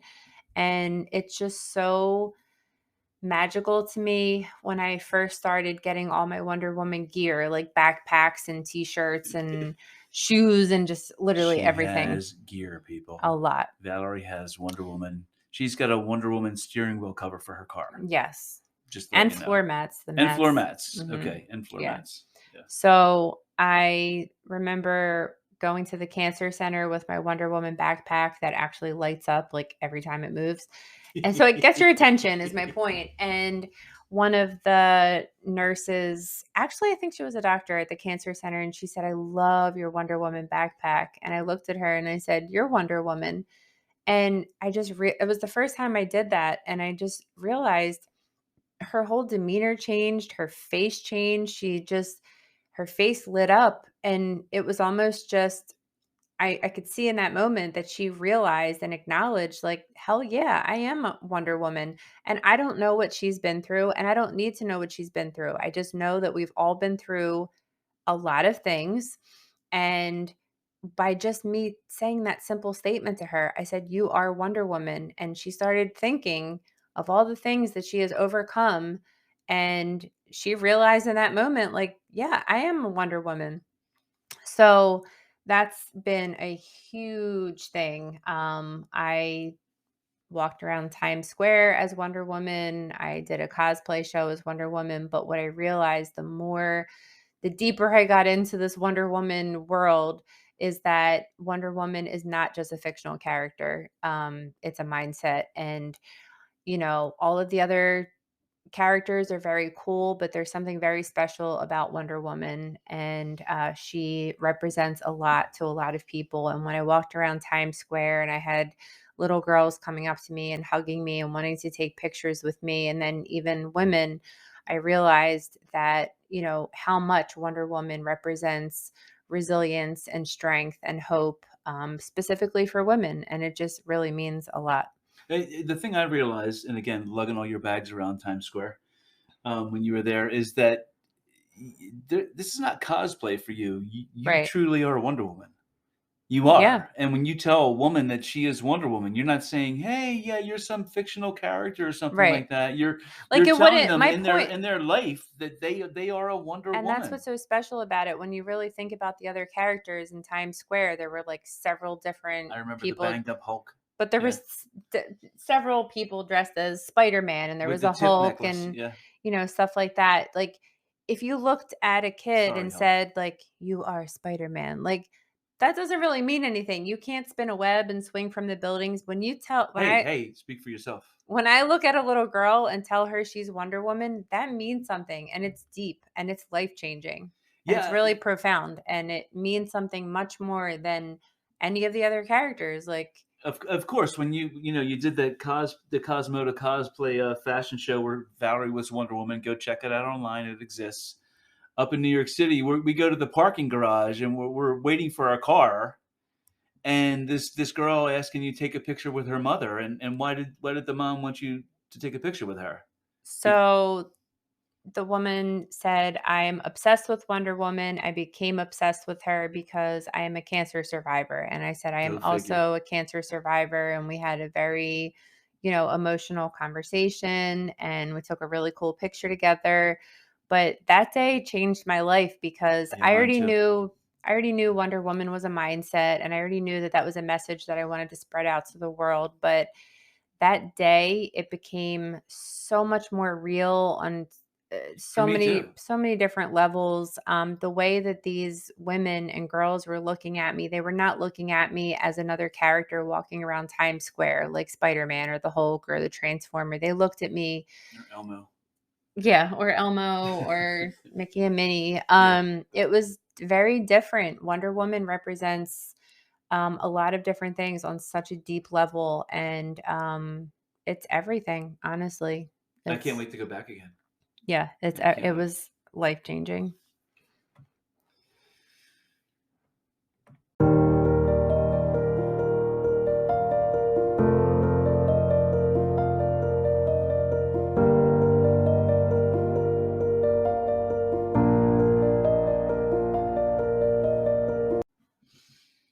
So after March and the Wonder Woman mindset episode, April comes up, and April is Sexual Assault Awareness Month, Mm-hmm. and you did a very in-depth episode with Jenny from Reboot and Rise, and yeah, I still get emotional thinking about that one. Actually, as honest and open and as giving as you were of your story there with her and that. Now, I guess just talk about what that experience was like for you doing with Jenny. Well, first of all, I was honored to be invited to be on her podcast and to talk about such a sensitive topic. And, I was just very open about my experience, and it was just an awesome interview. And we covered so many different aspects of it. It wasn't just, this is my rape story, this happened. We got into a lot of really important topics. And I remember listening to that episode in the car with Natalia, my teenage daughter, and she, at the end of it, just said, wow, like that was really important and good information. And she's 15 years old. So we've covered topics like how, again, back to the rape culture. We are blaming girls for wearing a crop top or short shorts. And, if they're sexually assaulted or raped, it's almost like, well, why were you wearing that? Women are allowed to wear whatever they want. We can express ourselves and dress however we want. And guess what? When I was raped, I was wearing hospital scrubs. And there are women, it doesn't matter what you're wearing, that has absolutely nothing to do with it. And even in the schools, there's sometimes a lot of shaming with the way that girls are dressed, and they can be blamed for certain things, and that's not okay. We covered so many different topics about rape culture and just rape and sexual assault in general, and it was just a great interview. And I remember Jenny saying during the interview that after her incident, she was put in the back of a police car. Right, exactly. As if she's the perpetrator there, and she's in the back of a police car after such a traumatic experience there, and just we just need to change the way we approach this entire subject. And going back to the other episodes Valarie did about rape culture and coming out of the shadows, we just need to change the way of our mindset is with this, and give women and men a safe place to speak their truth without the questions and without the added commentary on what our thoughts may be on why something happened, and just listen to the truth and let it rise up. And just you were so open and giving with your story there, and just more people really need to listen to that and understand and look at you now and see where you are, and how you've approached it, and and how and also how your bravery or your openness caused your aggressor to be put behind bars. Success. What is it, like 4% of. But that's another thing that I always want to make clear, and I do talk about it, is that I will never say that, if you were raped or sexually assaulted, you have to run down to the police station and report No. it. It's a very personal thing. And I didn't report my situation for a few years. And the only reason I reported it is because his face popped up on the news because he sexually assaulted a patient. And I said, you know what? Enough is enough. I have Yeah. to go down to the police station and report it. And I had a lot of guilt for those 2 years. But my point is, I would never, um, I'm very clear with my message to women that you have to do what's best for you. And if not reporting it is what is best for you, then that's what you have to do. I would never in any way shame anybody for not reporting. And, it took me several years to report mine. And I understand why women don't report. I completely get it. And, it's a lot of times you don't react the way you think you would react until you're in that situation. And you have to do what's best for you. And you have to take care of yourself physically, mentally, emotionally, on every level. So whatever it is that you need to do, then that's what you need to do. Well said. Well said. So May comes around, and this is actually our last podcast. Can you believe our last podcast was in May?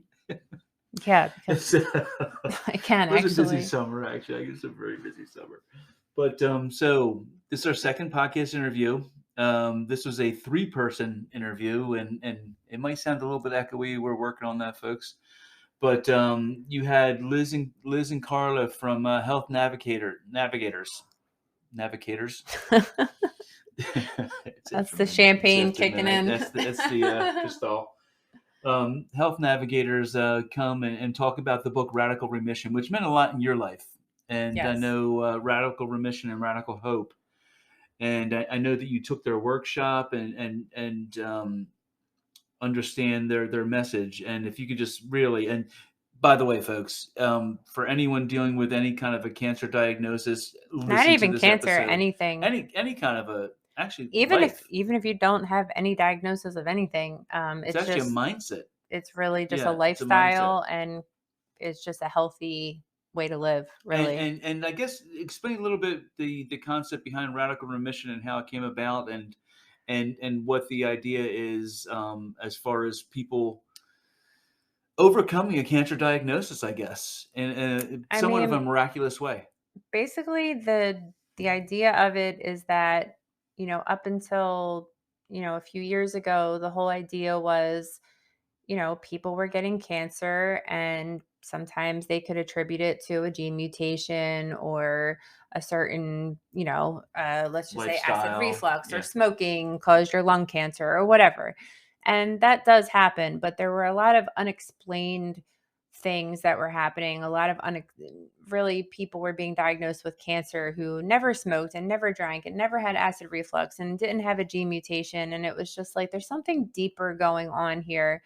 And so a lot of research was done, and what they found out was that there are so many other factors involved. It is not so black and white. It's not so cut and dry as we originally thought. And so there are 10 healing factors, and both books are amazing. They're a little bit different, but both amazing. I would really recommend, if anybody wants to order one book, just to order both books, but because they're different. And so they go through the 10 healing factors, and without going through all of them, but having a strong reason for living, really having a purpose in life and seeing your purpose in life. And then it goes down the list of, having a healthy diet, supplements, things like that,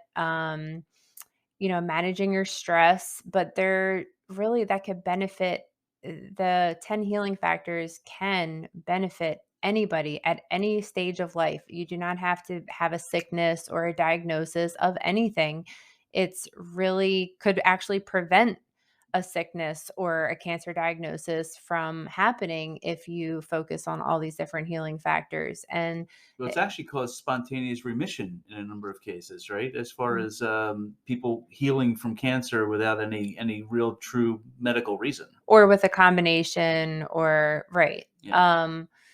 But I think going back to the breast cancer thing with, early detection and prevention, I think if people would just follow these 10 healing factors, you could probably prevent a lot of things from ever happening in the first place.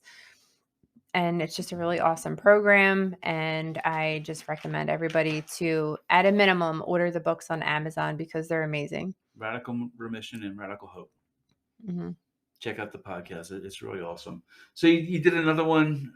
This was the last, it's pretty much the last thing you did this year, actually, podcast was Hustle Online with Haley. Mm-hmm. And it was just basically movement is medicine. Right. It's pretty much your mantra, right? That Mm-hmm. keep moving. It's, Valarie goes to dance 3 days after breast cancer surgery, a full mastectomy. She's doing a podcast 5 days after having but her any ovaries type of removed, movement, any walking, kind of movement, anything. And with Haley, and you discussed this quite extensively with her about how movement has helped you live a healthy lifestyle. Right. So, but not even, again, just everything is connected. It's not just, I don't just dance, because I love it on a soul level. It's physically healthy for me, mentally healthy for me, emotionally healthy for me. And, really moving your body helps you move through life. If your body is stagnant and you're in bed or just sitting at a desk all day and you're not moving, it affects your whole life. Once you start moving, it doesn't matter if you're just walking, it doesn't matter if you're at the gym, yoga, dance, whatever. Everybody needs to move their body in some way. And the thing that I talk about on her podcast is that I really truly believe there's something that everybody can find that they enjoy to be physically active. It's not going to be dance for everybody. It's not going to be yoga for everybody, but there's so many things that you can do to be physically active. There's just unlimited amounts of options. So it just makes sense. Right. You might say dance isn't my thing. Yoga isn't my thing, but you can find could be walking in the park. It could be partner dancing. It could be some kind of ballroom dancing, or it could be the gym. No, but I'm just saying it could be riding a bike. It could be roller skating. It could be rowing. It could be anything. There are so many things that you can do to be active.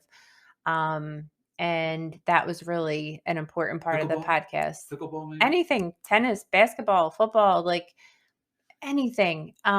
So, there's really, it's crucial that everybody finds something they can incorporate into their everyday schedule. Because again, it's not just for the physical health, which is very important, but it's mental and emotional health as well. It's all tied in together, and moving your body is super important. Movement is medicine. Movement is medicine. Exactly. Okay. So here we are. And it was kind of a busy summer for you. I guess you want to talk about kind of. Okay, let me just explain a little bit here. Valarie, once she started dance modeling and once people started seeing her, she just says yes to every photographer that comes around, and again. Well, not everyone. No, definitely not everyone. But to photographers that she vibes with, I guess, and she's over 50 photo shoots. Check out her Instagram; it's great stuff. But she's done all these photo shoots, and from that, what are you thinking of the dude? I know. I get that picture. I get that picture in my head. Stop! It's not. She hasn't done every photo shoot.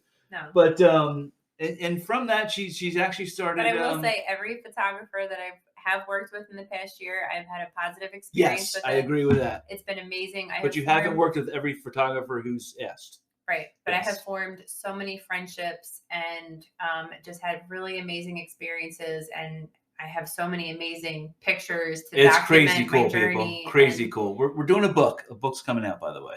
But I've had very good experience with all the photographers that I've worked with. So thank all of you. So, yeah, they're all great. They are. They're awesome. I mean, truly. Yeah, I've seen something special with each one. Yes, you guys are awesome. Good boy. So that's led to some different things in your life, right? Now you've taken photography and the modeling, which you're becoming so good at, by the way. Oh my goodness, I'm so blessed that she gets to share the pictures with me and say, "What do you think?" But you've also started events. You're fashion modeling now. You're in New York City. You're walking runway events. You've met all these different fashion people now, and the Valarie train is rolling, folks. Here it comes. There's a Netflix series coming soon. So it's going to happen. I need to fly out to LA and start making that happen. But anyway. We need a plan for that, though. Yeah, but anyway. Plan for that. So just, I guess, talk about some of the things and some of the people you've met over the summer. And what do you have planned for the next year? Planned. Like we have plans. What do you anticipate is going to happen this coming year? I want to talk about Natasha. Yeah, you should. Because I got a call one day through Facebook Messenger and I didn't know who it was, so I didn't answer it. And Natasha. Then I messaged her afterwards because I was just kind of curious. And I said, "Did you call me by mistake? Like, was that an accident?" And she messaged me back and said, "No, I want to talk to you about being in my show." And I said, "What show?" So we wound up talking on the phone for a long time, and I just immediately connected with her and loved her just even from talking to her on the phone. And so Jack drove myself and my friend Paige to her event, and it was life-changing on so many different levels. It was literally in the lobby of her apartment building. Right. It was a fashion show. But every woman I met that night that was in the show had such an inspirational and empowering story. And it wasn't just one or two of them, it was all of them. I would talk to one woman and hear her story, and then I would turn around and talk to another woman about her story. And I was just completely in awe of all of the things that they, do and just how amazing they were. I couldn't believe that I was in a room with all of these women, Natasha and the models and all of their stories. It was just the craziest thing. It was a crazy, beautiful, transformational night. I think we got home at 5 a.m. that morning. I just couldn't wrap my brain around it. And what I realized is that Natasha just has this kind of magic where it's like a magnet. She draws people to her. These are not just beautiful women physically on the outside. Their stories are just so amazing. And another thing I realized that night, which was very empowering for me personally, was that, I started modeling when I was 40 years old and I have 4 kids and I went through cancer treatment. And that wasn't my first impression of the modeling industry. And I was like, this is amazing. If I can model at this age and this stage of my life and after everything I've been through, this is really awesome. And some of the women in her show were younger than me and some of them were older than me, and they were all as stunning. Like everybody just really owned their individuality, and it was really a celebration of each person and who they were. And when they went out there to do their runway walks, I was stunned. I mean, after talking to them upstairs before the show and knowing that, some of them are the same, they're moms and they have kids and they have all different types of jobs and they do all of these amazing things.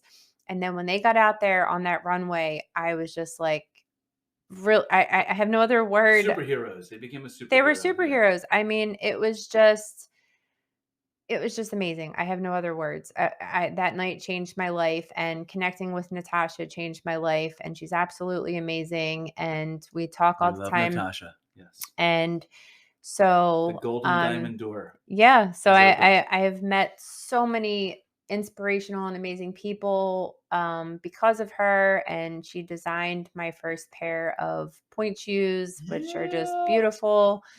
And bedazzled point shoes. Yeah. Bejeweled. Yeah. More they're bejeweled just than bedazzled. Beautiful. Yeah. Her designs are beautiful. The point shoes she designed for me are beautiful. And she's just a beautiful person. And every person I've met because of her it's just been magical. That's all I can really say. She was right when she said a golden diamond door will open. Yeah. Yeah.